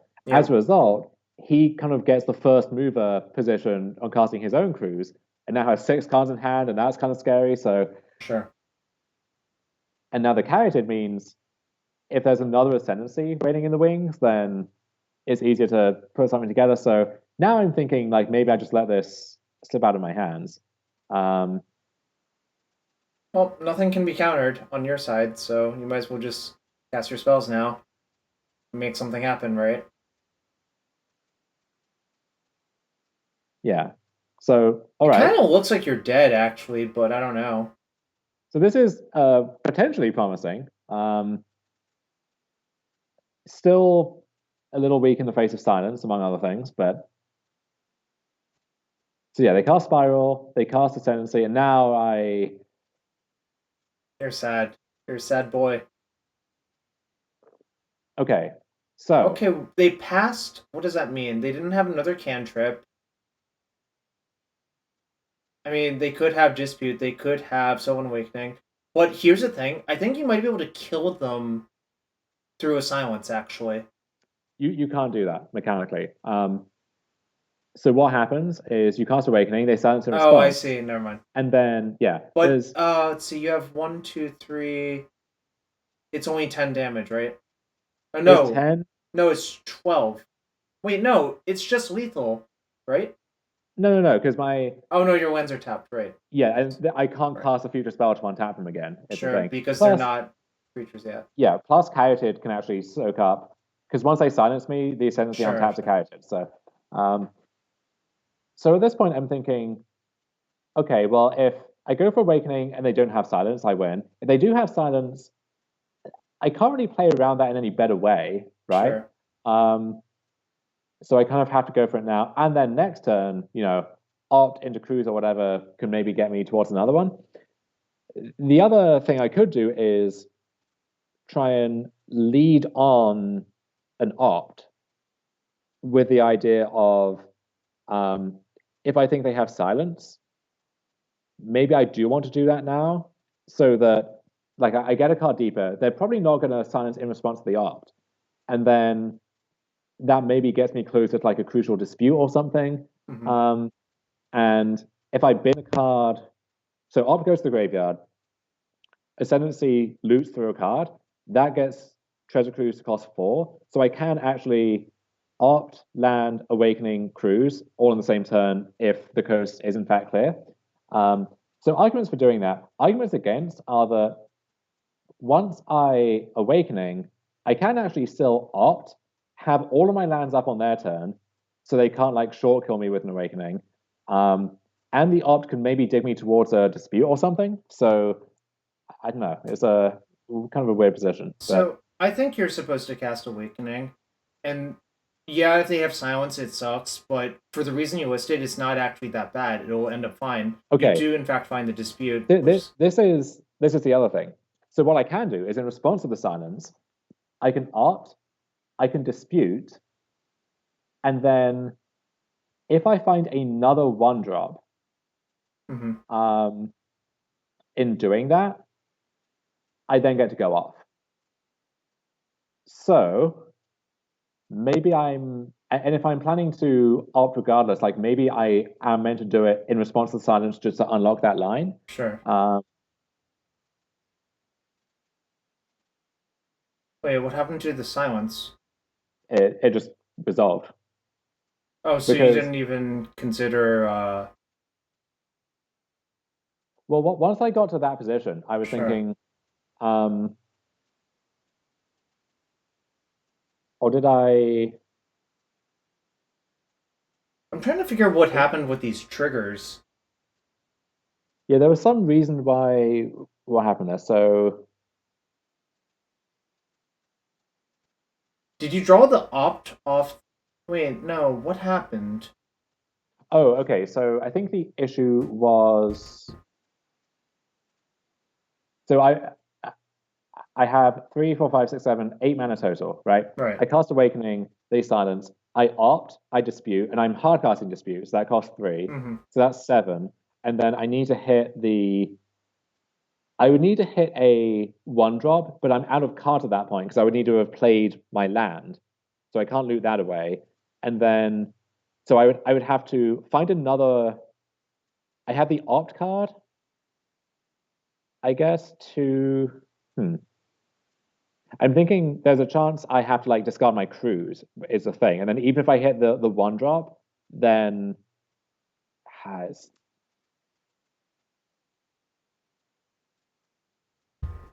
oh no. So what happened here? Okay, yeah. So the issue is I drew the dispute off the Awakening, of the Ascendancy trigger from the Awakening after silence resolved. I see. And so I don't know that it's there yet. So the hope is I get to opt into a dispute, but then once the opt is gone, I don't have a 1-drop left to keep it going. And even if I opt into a 1-drop, I have to discard the crew. So I need to find the 1-drop, and then that is lethal at that point, yeah, because it's 18. But there's a decent chance I miss, and if I do, I'm just kind of out of anything. Oh, what are we? Wait, what happened? There we go. Never mind. Why did it go there? That was so weird. Okay. So yeah, I guess now. Uh-oh. Skype sounds. Hello?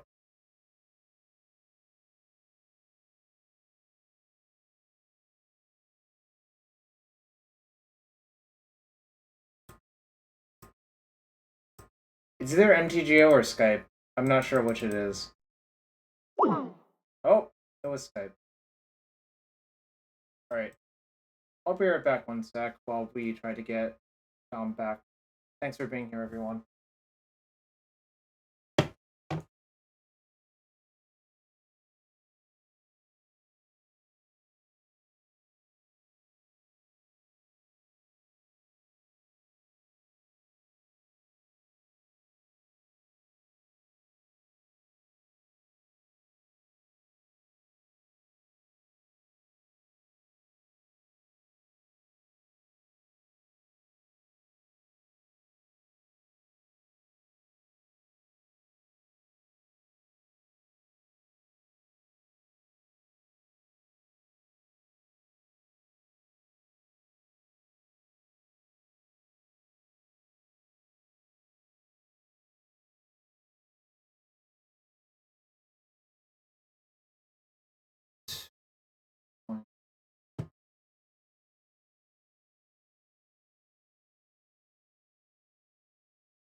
Skype does make such sad noises.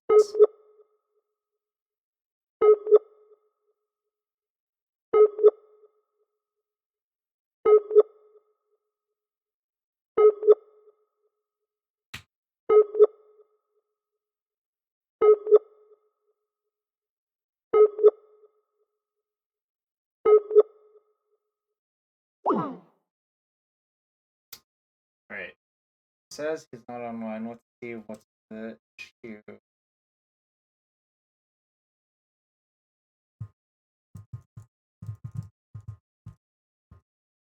That game's kind of interesting, but the last silence did him in. Yeah, the last silence like KO'd his computer after reviewing. He lost all of his mana. Yeah, we just had no mana left. Rip. What happened, Dom? BRB? Okay. BRB has been called. Try to get back. There shouldn't be too much left as well, but while we're on this break, thanks everyone being here. I did fire a Patreon today, or start a Patreon today. If you want an extensive lands guide, you can find it there if you become a patron. Also, it's really in depth. Like, I spent a lot of time writing this thing up, and I'm going to add more to it as well. So, all right. Well, now we got the Skype sounds back. Skype noises. Hello. Hello. So the Okay. mana being emptied caused you to crash. Apparently. Oh, very on brand. So at what point did we lose that turn there? I still don't like. You explained what happened with those triggers, but Okay. And did you see Oliver just take like a ton of game actions after that? no. Okay, so we'll fast forward to that bit. Yep, I agree. I should actually share my screen here, right? Agreed. Okay.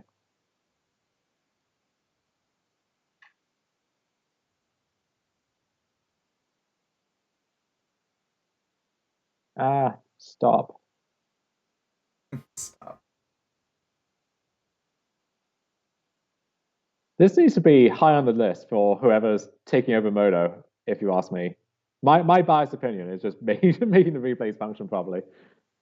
I kind of think what's going to happen is they're not going to address that for a while because the code that underlies that is very spaghettiized.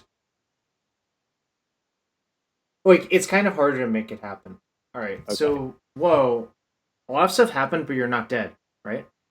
Yeah, so basically, a lot happened, lots of spells, but I didn't die, and then I was able to like find Awakening at the last second to Sure. spoil the big finish and then get that. So I survived game 2 somehow. Thought then- I had at the very least lost it and possibly even threw it, Yeah. but I still have a game 3 that I need to win here. So And yeah, this is kind of a stressful matchup because feels very coin flippy to me. Like, I don't really know how to put it, but I mean, obviously you have agency in your actions, but it's also what's the best way of putting it, I guess? yeah, I mean it's very swingy. I think especially these mystical dispute mirrors. I think this is why Ari likes mystical dispute so much. Is there's a lot of like high stakes back and forth there. I don't really like that stuff really, which is kind of weird because I've played a lot of like Pyroblasts and like Dazes, and it's kind of the same. But for some reason, it feels more heinous to me. These like combo control mirrors is how I would put it. Yeah.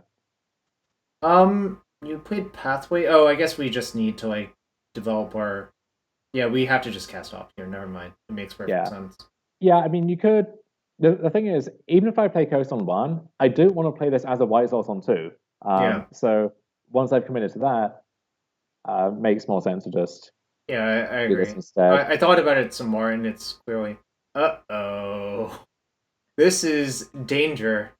Potentially, yeah. I mean, almost my ideal scenario is like losing a fight over Ascendancy and then getting to find a White Source for Light of Hope. But then there is also a chance that I just like don't play any more relevant lands and die, which I'm scared of at this point. Someone said we need Veil in this format, and my answer is absolutely not. There's like, in terms of like unfun play experiences, that one's way up there. Yeah. So Catcher Triumph, a nice draw. Yep. It's a little awkward that it's not an untapped green source because I really want to unlock my white mana. Sure. But I can do that in a turn or two if nothing too bad happens. Nice! We cast blue-green draw card. And this happens so often. It's part of why I hate the card in the deck. I'll give you a hint. It's probably a reason not to play that card in the deck for that reason. Oh. Okay, so consider in response. You find another consider. Oh, I'm never keeping that here, personally. Oh, really? Yeah. Is that because your next player is going to be disputing the situation, or what? Yeah, I'm casting dispute on their iteration, yeah. Interesting. My play would be dispute that iteration, untap, play iteration my own, and probably play Caryatid. Yeah, so I think the lesson that I kind of took away from the previous game is to not burn a dispute when I don't have to. Yeah. It seems like this is a spot where they could easily have like another iteration in their hand or like a cruiser they're building towards or something. What I ideally want is if I cast a consider now, I have better odds of fixing my mana going ahead, like finding a good land. And then even if I miss, I get to play Caryatid in the knowledge that I have the dispute as a kind of safety blanket. That's fair. Okay. One reason I was bringing that up was they actually did Mulligan, right? To 6. So I smell a little bit of weakness personally, but maybe that's just that's just an incorrect read.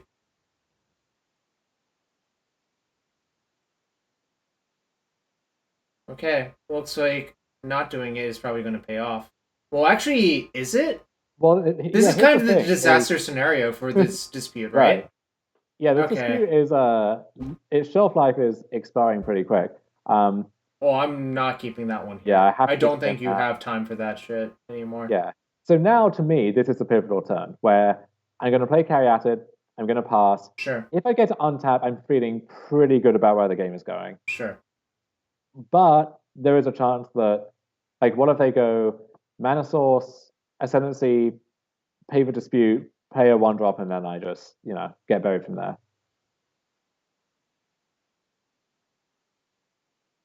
This looks like a cruise. Yeah, And so yeah, I think this you have to dispute. Of course, they can dispute back, but this is fine now. Now you've like made them burn a dispute. You got to use your mana, and now I think you just should consider making something happen. I'm not sure how much you want. I guess having the Light of Hope changes things, though, right? Maybe that's just a real. Nah, yeah, I think I like playing the Ascendancy. Yeah, so this is weak into another dispute, but like they use one there. Mm-hmm. I don't know how much I can really afford to play around it.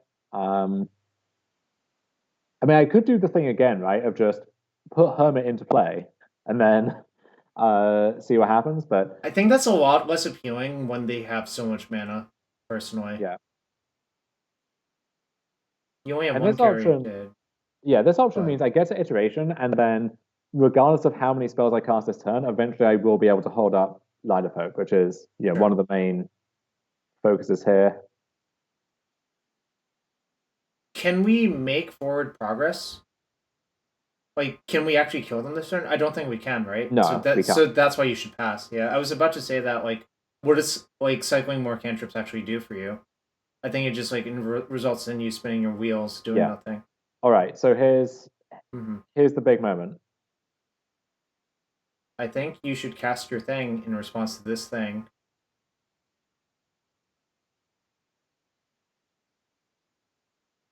Yeah, they kind of weirdly missequenced that, right? Like, shouldn't they just fetch first?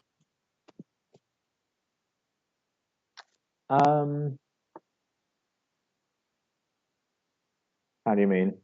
So suppose you fetch first, and suppose you have a cantrip, and you cantrip into a dispute. Well, I can't dispute Ascendancy. Sorry, I can't dispute Awakening is the thing. So by that point, No, I'm them disputing your Light of Hope on Ascendancy. oh, sure. Like, yeah. I think you're basically, like, it's technically correct to fetch first. You don't even have, like, Brainstorm or anything in your deck. Yeah. Like, it just doesn't make any sense to do it that way, I think. So that was the big moment, but it works. Ascendancy dies. They burn through their Awakening. I think they don't have dispute then. And now they just have to iteration. Wait. Oh my god. This is like asking to die, actually. This is weird as hell. Why don't you just leave up the indestructible walkers? Because unless they have exactly enough, it's not going to matter. Sure, I guess. And I'm just going to pass back again. Yeah, that's fair. But now, well, now it's easy mode. Like now, they're just literally dead with your hand. I think. Yeah. Double Ascendancy is so disgusting. It's like the second Ascendancy. Sometimes you actually can get into situations where like one Ascendancy plus a bunch of cantrips isn't enough. But once you find the second, it's like so hard to brick off.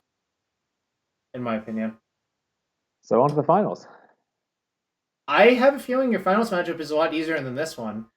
I wasn't sure what to think going in, because so this is the 4-color Yorion Transmogrified Fires deck, which doesn't have much interaction that's relevant, at least in the first game. What they do have is, if they go off with Transmogrify and so on, then that puts you far behind, and then they blink the agent, and things kind of spiral out of control from there. What they also have is 4 main deck Narsets, which that's true is frankly terrifying. So that's what I'm hoping is just, please God, don't Narset me. You ever think about how War of the Spark had so many miserable planeswalkers? War of the Spark is, so it's the beginning of Fire. That's why it was such an abomination, right? Yeah, you contrast that set with Ravnica Allegiance. It is like night and day. And yeah, okay, there's a wilderness reclamation issue to talk about. But that's a card by itself. Like, I think Reclamation is a slight issue, but Nissa 5 is the same issue, and it kills your opponent. So, like, I don't know what's the excuse there, right? Yeah, and then Firesman Invention was like a few months after that. I mean, I'm sure a lot of people in this chat will have choice words about Karn the Great Creator and Teferi Time Raveler as well. Oh, I sure do as well, yeah. I think this person posted their tournament report after you beat them, if I recall correctly, on Twitter somewhere. So what happened is part of their Twitter bio is 5-time PTQ final loser, and then within a minute of me winning this match, it had become 6-time PTQ final loser. Look, honestly, I can respect it. I would be a little bit salty if it happened to me in like this fashion, you know? Yeah. So on the play, pretty good hand. Potential turn 4, but the issue here is I need a white source for Ascendancy, and so even though I would love to hold the opt as a guaranteed 1-drop for the turn 4 kill, I think I just have to fire it off and look for either Caryatid or a white source. Because yeah, I mean your mana sucks right here. But there was no way to optimize your mana base given the time constraints you had, I think, which was the issue. Yes. Ooh, well, now we're sort of cooking, although like that other white source was not really what you wanted to draw. Yeah. So, all right, now you're just hoping for them not to have a... No null set. Actually, I do kind of need a 1-drop still as well. But yeah, I mean, a lot has to go right. But that is not great, but you can attack it down. And they put Cast Out in their hand. So if I don't win this turn, probably not winning this game. How do you win this turn, though? Well, we'll see. You know what? So I draw a 1-drop, and I start doing the math here. And actually, this turns out to be the perfect 1-drop I could ask for, because it turns out Iteration gets around Narset, and that gets me 2 more looks, and that ends up being important. So, I Awakening. I don't get to loot, obviously. I animate my stuff. Yeah. I play Portable Hull. These are now 3 power. Yep, that's 12. And I remove a blocker. I remove a blocker, crucially. So now, so you'll be at 6. You'll be at 16 damage. So if you find a 1-drop off your thing, it's lethal, right? But not a 1-drop. It's any spell. Yeah, triggers sure. Yeah, so that's true. Yep. I'm like, don't let this be the time that I whiff and have to think about this for the rest of. Or you miscount your damage. Yes, well, that too. Jarvis. Yay! We did it, Reddit! But yeah, so nice little clean turn 4 through an asset here. No big deal. That's kind of insane. But I guess Caryatid is just, or Sylvan Awakening is just so much damage, right? Yeah. I mean, you see these games, why I want to have 4 copies of Awakening and think that that's non-negotiable, right? Like, yeah, this is a combo deck first and foremost. This is part of your combo. And it's easy. It's actually pretty easy to short combo into kill. It looks like. Yeah. Like, I mean, they had Narset. What did it actually do? Literally nothing except cause them to die faster. Yeah. So sideboarding here gets a little tricky because even though this is the kind of matchup where maybe Feyborrow Elder can give you that crucial burst of speed, they're an 80-card Yorion deck. And they have so much removal in their main deck that they just have to keep some of it. Yep. And they also want to keep some of it because Anger of the Gods or Deafening Clarion, Supreme Verdict, those cards killing a Sylvan Caryatid actually is like a pretty decent play a lot of the time. Yep. So I end up just keeping the main deck as kind of lean and efficient as possible. Obviously, Mystical Dispute comes in. I wonder if there is a use case for Light of Hope against like not just fires, but also Cast Out and stuff, but that seems pretty marginal to me, so I end up not doing that. I'm thinking about it, and my instinct would be no, because I think your other cards are better. Yeah. And this is, I find myself once again thinking, dear God, I wish I had, Fry or whatever, right? But I made my bet here, got to line it. Yep. I mean, your mana base is still appearing to work, barely. Yeah. I've not thought about this hand. I'm just kind of doing a whole lot of nothing. But it's a reluctant keep is how I would put it.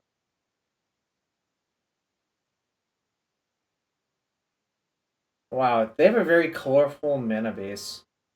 Okay, so I iteration into Ascendancy.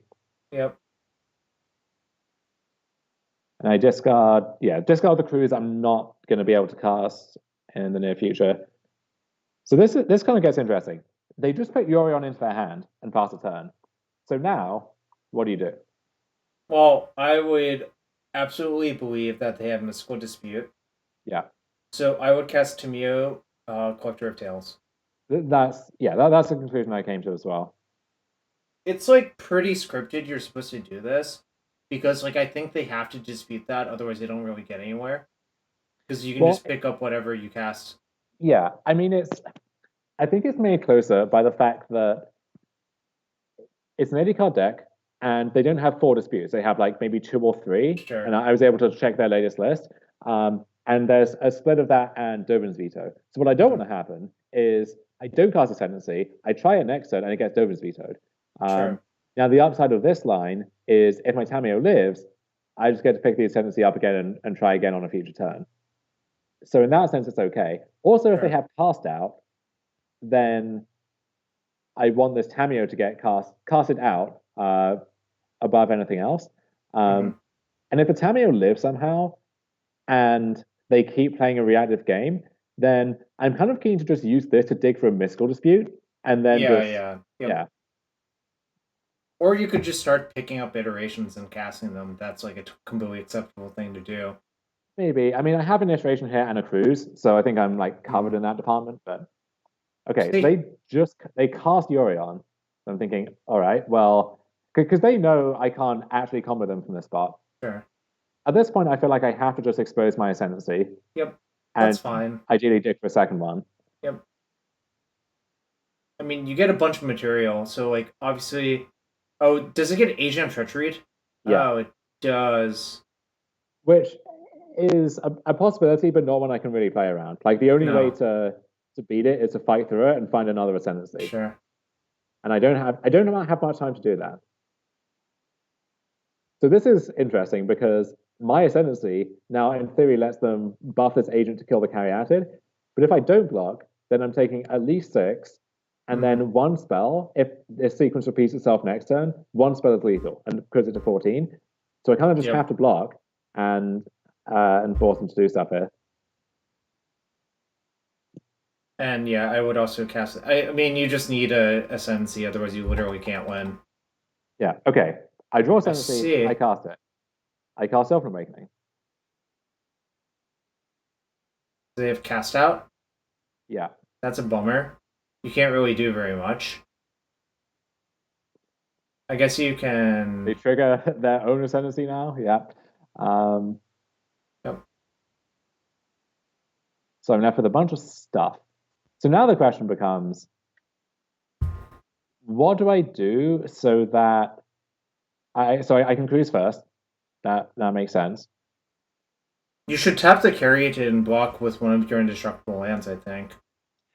So the trade-off here is versus something like cast out, or there was some other like another agent. I was thinking maybe like there were reasons why indestructible is actually not that valuable as a form of defense there. Also, I don't know if I'm going to need the Caryatid or not as a thing, so it's tricky in both directions. But I guess that's true. Yeah. All right. So find another Ascendancy, but this actually fully ends it. Wait, what? What did they dispute? So they dispute the Ascendancy I pay, just to tap me out. Oh, and I get to play Caryatid, but then they have Shark Typhoon for the final lethal attacker. That is sad, but I think on the play you're a lot better off because it's harder for you to get screwed by Narset or like a fast Asian Treachery. Yeah. Let's see if did I change my mind on the Elders for game 3? I think I brought 2 of them back in. Yeah. I think that's reasonable, but I cut the Tameos, I think. Reasoning that like they get disputed or vetoed or whatever, and if I'm just going for speed, then the 8 cantrip plus Elder setup kind of lets me do that. So game 3 for all the marbles. This is literally all the marbles. They have a huge time advantage on you, but I kind of think that doesn't matter. Like these matchups you're not going to spend 11 minutes on a game in this matchup. Yeah. I think like what's going to happen is you'll be left with nothing, or you'll die to like sharks. Yeah. So I'm not thrilled about this hand, but I don't think you can mulligan. Like it's good mana. I mean, it's fine mana. Interactive piece. Consider to tie the room together. So I think it's okay. I'm thinking about this hand, and I'm just thinking about how much worse pathways are than other options. Like, this is kind of a poster child for that, right? Yeah, but on 5 cards over there. So is this a Gigantha beatdown game? I'm kind of in for that. Does that make me a monster? Like I find Ascendancy. It's like okay. All right. We'd love to see that. You do, and you found Temple Garden, your favorite land art. Well, not this one. This one is. I mean, this one's okay. The Guilds of Ravnica one is just hideous, and this is. Unironically, part of why I don't like Arena is that you get the fuggliest versions of every single, every single card in existence. Hold on. What's your favorite Brainstorm? Have we been over this? Mercadian Masks. Okay, you know which one doesn't exist whatsoever? They don't even have like the Ice Age like brain one either. So I don't know. That one's kind of cool. Anyway, so my opponent just cast Rest in Peace, and I'm thinking, all right, well, this Treasure Cruise has suddenly looked better, but I get to resolve my Ascendancy, and they have very few cards left over. So I'm probably fine with this. All things considered. Even if they play a Narset, you know what you can do? You can just put Gigantha in your hand, cast it, and try to attack. And I'm really praying they don't have Narset despite that, but they don't. So now I'm thinking, okay, perfect. So now I assume if you don't draw anything, you just... I would still put Gigantha into hand, actually. Yeah, this is what I do. Because Gigantha lets you combo, at some point. The big scare here would be if they have land fires into something else, and then I could see things kind of getting out of control. But as it happens, they just cycle Shark Typhoon. Crucially, this being a tap land means they don't get to make a token, so I don't have to be concerned about Transmogrify. Oh yeah. So they go for the Raven's Warning. And I actually do decide to dispute this because my plan now is to untap and play Gigantha. Yep. And at that point, if they have the Raven's Warning, they can untap and Transmogrify, and then it gets dicey. Also, if for whatever reason I don't want to do this, this lets them, they draw a card, they get to stack their set deck. up. Yeah. So I think this is a pretty trivial dispute here. I always like that card. I think that card's really cool and not egregiously powerful or whatever, you know? Oh, it's really sweet. Yeah. It's very thematic because the Raven tells you what's coming. And what's coming is the perfect card on top of your deck from your sideboard. So not thrilled to draw a second cruise here. But with Gigantha... Well, oh no, it says no generic. Right. So you need Awakening to cast it with Rest in Peace out, right? Yeah, so this is their turn to do something big, and instead they have to play Omen of the Sea. So I'm thinking, okay, they just play a land, and I draw Awakening, so it's easy. Yeah, God, that was such an anticlimactic finish. I mean, let's just go since it's the last match. Let's see. Yeah. Let's just watch it all the way. But I mean, personally, I think they're unfathomably dead. Oh my God! Look at those mana costs. Holy shit, that's unpleasant. It's horrific. This is one of the worst changes that ever happened to Magic Online. Forced upon them, I think, by the Oath of the Gatewatch, colorless mana thing. Yep. But I would really love to have some kind of semi-auto tapper you could turn on in this regard. Well, so did you know the Oath of the Gatewatch thing is what actually broke Wall Roots as well with Court of Calling? As Jeff Hoodlin never fails to remind us, yeah. I do actually unlock the flex here of just paying 8 for a Treasure Cruise, I think, or am I forgetting that? I don't know. It looks like you did it twice, honestly. Yeah. Yeah, we need some QQ. QQ would be kind of gas, actually.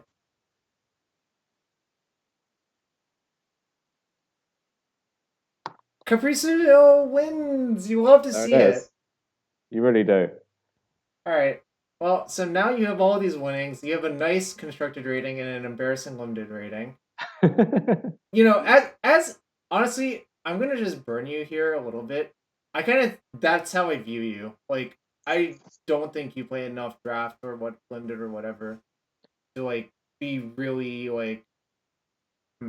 what's the right word for it?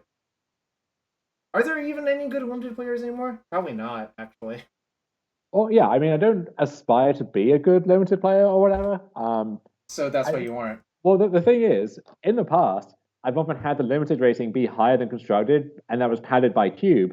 But I've had such a miserable run of vintage cube recently that it's dragged back down again. So there you have it. So Mario B. Brega's asking where your MTGO username comes from.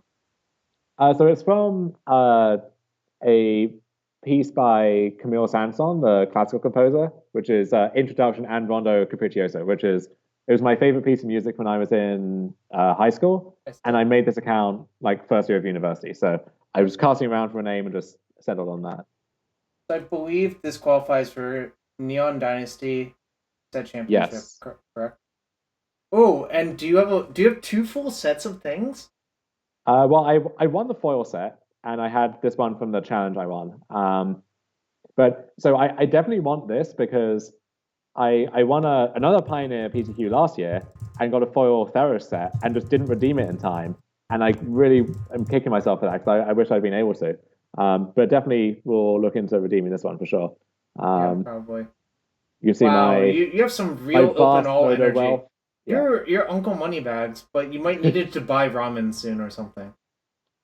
Yeah, well, I have, I think, far too many chests, and recently added to that total. So I think we should open at least one for the fans at home here. Oh my God, you're opening a chest? That's more garbage on your MTG account, but sure. Let's see what you got. Maybe you'll get something sweet. Should we open all, Jarvis? I mean, I'm not going to. I believe that would actually crash your MTGO, and we'll have no clue what we would get. Absolutely. Okay. Yes. Open one. Open one for the road, Dom. I guess it's my turn to give commentary on whatever card you open. Yeah. Wait, where did it go? All right, it's just loading. Give it time. Give it time. All right, we got a really not playable in draft card, Eliminate the Competition, I believe, from Kaladesh or Aether Revolt. It's Kaladesh, yeah. That card was really not good, even with servos, because the problem is they also had servos, so you would sack all of your servos to kill with their big things, and then you would die to their servos. Well, I remember this being one of those controversial limited cards that looks like really good to a certain type of player, and then just like woefully underperforms in practice. I don't think Eliminate the Competition was good at Kaladesh. And Curse of Possibility is like kind of a weirdly designed card that has a lot of words on it. Let's do one more just to get this down to a nice even total here. It was good for pantomiming around the Brewers. Okay, that is for sure true. That is a good one that you can like, gesture like murderous signals or whatever. I don't know. Or it's a great card to name for like like Cabal Therapy when you're showboating or whatever. Yeah. Sure. I have some good stories about these ones. All right. First off, do you know that there's a special signed exotic orchard between BDM and Brad Nelson? Oh, was this based on because Brad got 9th of that PT, right? Yes. And he also had to borrow an exotic orchard from someone because they figured out it was correct to play it because the field was all Jund mirrors. So it was just a rainbow land in your Jund deck because you would only play against other Jund decks. And even like the Esper decks played like Arcane Sanctum or whatever. So you could like cast your Esper Charms or Blightnings or Although, funnily, those Esper decks also had a bunch, if it's like the Kibler deck, had a bunch of like field miss border posts and miss Vein border posts. So in theory, you could reach a game state where this card literally had no text on it. But well, did you know you can just play it on turn 1 and tap it, and it'll just like do nothing? You can just like put it into play and tap it. I used to do it with the Reflecting Pool to fuck with people, and they'd be like, "Is it bugged?" I'm like, "No." Is there some weird like reciprocal thing with this and an opposing reflecting pool? Or I don't know what happens. I will always call a judge. I have some good stories about Krovax. Mostly because it's a very weird card, and why does it have pay 2 life on it? But really what I remember this card for was Benjamin People's Money trying to fix the Fairies matchup for Revelark by jamming like 3 of these and 4 Pact Negation in his sideboard, and it's still not really working. It would work like 40% of the time, but that was still atrocious. So tell me what you think about this analog. I think the closest comparison to this is actually like Doomsday versus Delver in Legacy, where you have this you have this deck which is like the agreed best deck, and it is just like very solid across the board. A lot of the best players gravitate towards it. Then you have this busted combo deck which beats up on like literally everything else, but really struggles to buy a win against that blue deck. Yeah. And so, when you are the scissors to their rock, you have to take some drastic measures because, I mean, why not? What else what do you need? Do you need those slots for? So yeah, I remember like these 15 card sideboard plans of like Crovax, Pattern Negation, Wismare, and it wasn't close to being good enough. Wismare was especially bad because it was bad in the games where they didn't have Bitter Blossom and you would still get killed because your deck just didn't work right. Well, also sometimes they had Silent Laguna, and then it's just really. Anyway. I do have a good story. The way I actually beat fairies more often than not was after like all of those combo shenanigans rotated, and I just had like 4 meddling mages and a bunch of Solar Temptations in my sideboard, so I would just like beat them down with meddling mage. They would like Scion, I would cast Sower, and then sometimes it would work. And if you ever Sowered their sign, it was actually over. Like Sowering sign was just game every time. So that was at that point the fairies deck, like it had lost Ancestral Vision and some other stuff, and it had been a little bit depowered. It was still good, but it wasn't as good. Yeah, I remember the end of that stand-up season where I know Gavin Verhey, this was like towards the a little bit before he got hired with us, really chasing the PTQ grind with the Revelark deck and just going all out to try and beat fairies, and then it didn't work. I think it kind of did, but then he lost a really close set to fairies in the PTQ finals or something. Wow, tell me more about how it didn't really work. but then also, at the same time as this, British Nationals actually kind of broke the format here. The Protect the Queen deck was really good, actually. Yeah, so this was when Great Sable Stag was released and all this other stuff. But what they realized, so this is the Orsini's, Joneses, I guess, and Dan Gardner, was that if you took the Revelark deck and just replaced the Revelarks with Baneslayer Angels, you were actually everything. Kind of the same against everything else except the mirror, where the Revelarks were better. Yep. But then so much better against fairies that you could then just sideboard your Revelarks for the matchups where those are good, along with your other sideboard cards, and actually have a decent fairies matchup now with your deck. And at that point, that just became like one of the better decks to play because just protecting a Baneslayer just single-handedly won the game against basically everyone. So I'll just chime in one more thing about that timeline. I remember when that happened, and then I just looked at the 5-color Cruel Control deck and realized that you could just cut Quad Thresher for Baneslayer Angel. Yeah. It A, made your mana better, and B, was just a better card. Like most of the also, time. like better against fairies a lot of the time as well. Yeah. I mean, really, the fairies matchup was kind of weird and complicated, but I didn't really love playing that matchup from the 5C side, but I almost always won it on the fairy side because I would always run out turn 2 spell sitters, right? And some people just never did that, and it was, So yeah, to finish off the old men talking about old decks, I remember that as like a really that was a piece of deck building that really opened my mind up to things because firstly, this was an example of just play the good cards, right? Like just 10 years before its time. But on top of that, if Patrick Chapin used to talk about like Mulldrifters versus Baneslayers a lot, and how that lines up against like removal and interaction and so on. And this was a deck which literally had both Mulldrifter and Baneslayer in it, but then you could like pivot your counts of each of those depending on what you were lining up against, and then also the cards that protected Baneslayer Angel with stuff like Meddling Mage, Vendilion Clique, Glenlender Archmage. Glenlender Archmage, I think, was one of the best cards secretly, and it took so long for people to figure that out. Yeah. Just double negate on a creature is so insane. And, like, let's not even talk about the things it did in, like, Kiki Pod, because it just is a double persist creature that lets you get conscripts and Kiki Jiki off pod. Right. So. But the end of that thought was that, like, the cards that protected your Baneslayer Angel, your Baneslayer was so good against aggro that it didn't matter what the rest of your deck looked like. Sure. And then those blue cards just beat up all the combo decks that didn't care about a Baneslayer Angel. So, like, your Time Sieve. Remember Time Sieve? Yep. Your deck fit together so neatly, and then it just, like, these two halves complemented each other's weaknesses. It just really is like, oh, wow, that is so fucking smart, and I need to understand this so I can try and do this myself someday. Buy 4 Baneslayer Angels? I was, like, 17 and didn't have an allowance, so no. But... I think what happened with me back then is I could get like one deck at a time from people I knew and just like keep it for a few weeks. Yeah, this was so I was 16 actually, barely knew anyone outside of my local scene, and then no one in the local scene had more than one Baneslayer Angel. So what was I meant to do? But this was actually so this nationals coincided with a GP. Hmm. That was limited, and I actually met Jerry Thompson there for the first time, played against him as I was like this like weird 16-year-old kid. But my sealed deck was kind of busted, and so I beat Jerry in sealed, and he was like very polite about it. But I'm sure at the time he must have been like seething or something afterwards as this like weird small child had just demolished him. Yep, and that is Magic. And well, I hope you find a good team for this arena event. I mean, Me too. I'm still not really chasing it, so I will be watching from the sidelines. We will not watch this set championship together on that Friday because you will be battling.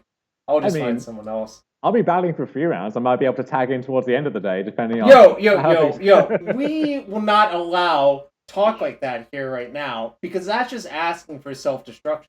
We just don't allow that here. Is that fair? Sure, I'll give it my best shot. Yeah, I mean, Look, I definitely just don't brew up some deck that can't do anything at the last second and play it instead. Just hey, please, for the love of God. I brewed up a deck with a heinous mana base. It does a lot of That's things. different. It was That's great. different. What you did was you just took an existing deck and cut some of the like cards that people thought you couldn't cut, but you actually were allowed to cut. That's actually a very different thing. Yeah, I mean, I definitely used to be one of those people who was always like self-deprecating all the time and oh, this is going to be terrible and just catastrophizing. Turns out that doesn't accomplish anything. So going to move past No. that, give it my best, and see what And you happens. know what? Even in the tournaments that people win, those people would admit to making mistakes. So like, who cares? Like, Oh, hey, I won this tournament, and watching this back, we discovered some truly embarrassing mistakes. hey, remember the time you had lethal, and then we just drew a bunch of cards instead? I mean, that's the goal, right? It's Yeah. Well, okay, so you remember Jason Ford, right? Yeah. He always said he'd rather draw cards than win, and I think he actually did it in like an SCG Open Finals once by accident. He just like jammed a Consecrated Sphinx when he wasn't supposed to. He like got immediately killed on the turn after or something like that. Nice. By like, nice. It was the Twin Blade Open, where like literally all of the good players just had Splinter's Twin and Callblade in their deck, and it was just like kind of egregious. I do enjoy Matt McCullough bringing up Crovax as like a weird niche extended sideboard card, which in theory was good against Doctor decks. No, it wasn't actually good versus Doctor deck because you know what happens? It fucking thought sees you a million times, and Jace the Mind Sculptor got printed in the middle of that PTQ season. Right. I'm just looking at Jace. I'm like, I'm going to sideboard this card, and then I'm thinking about it to this day. Why the fuck didn't we just play them in our main deck? Like, it makes no goddamn sense in retrospect. Yeah. Well, see, this is the thing: is for a while in that PTQ season, there were so many weird cards that had this incidental overlap against both of those combos. So, like Damping Matrix was a big one, Bant Charm, Celestial Purge. For a while, like there was a big zoo deck that just had all of those cards in it, right? And then as soon as Jace was printed, we didn't quite cotton on to how good it was right away, but all of those cards were just instantly invalidated. They became embarrassing on the spot. Yeah, I looked at this card and I'm just like, I think I should just buy this card immediately at the price it's at. And that turned out to be extremely smart. And one other thing was, I remember your chick figured out, the way you can actually just beat all of these like heavy removal decks that have a fast clock? Sideboard one Rite of Consumption. And then I just watched him kill so many people with it. And then they printed Jace, and then he's like, okay, I don't need this card anymore. I'll just turn into a control deck instead. Like, that's literally... It only lasted for, 1.5 weeks, the Rite of Consumption thing. And then then Board Week came out, and people were like, oh, you can just, sideboard Damnations and Jaces, and they can't beat you anyway. Yeah, and on the depth side, there were some truly weird cards that people were playing with. So, I know Jerry had this thing where he had Exile into Darkness, and then he had a Gifts and Given that could find the Exile into Darkness. Gatekeeper of Malakir, which was pretty popular because it actually did answer depths, sort of, because they couldn't sacrifice their Hex Mage, because then they would end up sacrificing the Merit Lage. But Sphinx of Draw Isle to I played a bunch of Sphinx of Draw Isle. It wasn't particularly good, but you could tap out for it, which was the draw to it. And then World Break was released, and you could just play Jace instead. So that's what we did. Jace is so insane, and it's actually mind-boggling that it's not that good in Modern anymore. But, that is a topic for another day. Or Legacy, right? Oh, it's been bad in Legacy for longer than that, I think. Mostly Fair, because like the issue with Legacy now is it's really efficient, and all of the decks that Jace would be good against, they all have Urza Saga or Pyroblast or Daze. So like I don't think Jace is actually good versus anyone except for like weird control mirrors where your opponent doesn't have Pyroblast in a post board game. Which is not many decks. That's probably like less than 2% of decks or whatever. So it's like I don't really see where it's good. Also, Uro is kind of just a better Jace in a lot of ways. So let's remember that you're still allowed to play with that card in that format. Yeah. Anyway, so that does it for nice cheeky PTQ win to start the year. Yeah, and in that vein, I think we should support our fellow Canadian Brit, and you know the one I'm talking about. Hiya. Am I saying that right? No, but it's okay. She'll forgive you. Close enough. Yeah, I mean, that is British culture, is not knowing how to pronounce other people's names. So just, trying to stay in keeping with that. Anyways, I will personally be back to play some white green lands tomorrow. Someone donated for the deck. Okay. Okay. I actually wrote a Patreon lands guide, 22 pages. I'm going to actually add more stuff, and hopefully people sign up for that. But, if they don't, at least I got it down on paper somewhere. So if people ask me questions, I'll be like, hey, you can read 22 pages worth of stuff if you really want to learn this deck, which I kind of feel like is extremely, extremely comprehensive. Yeah. Yep. Anyways, we'll see you tomorrow. Or I'll see you tomorrow. And thanks for being here, Dom. See you.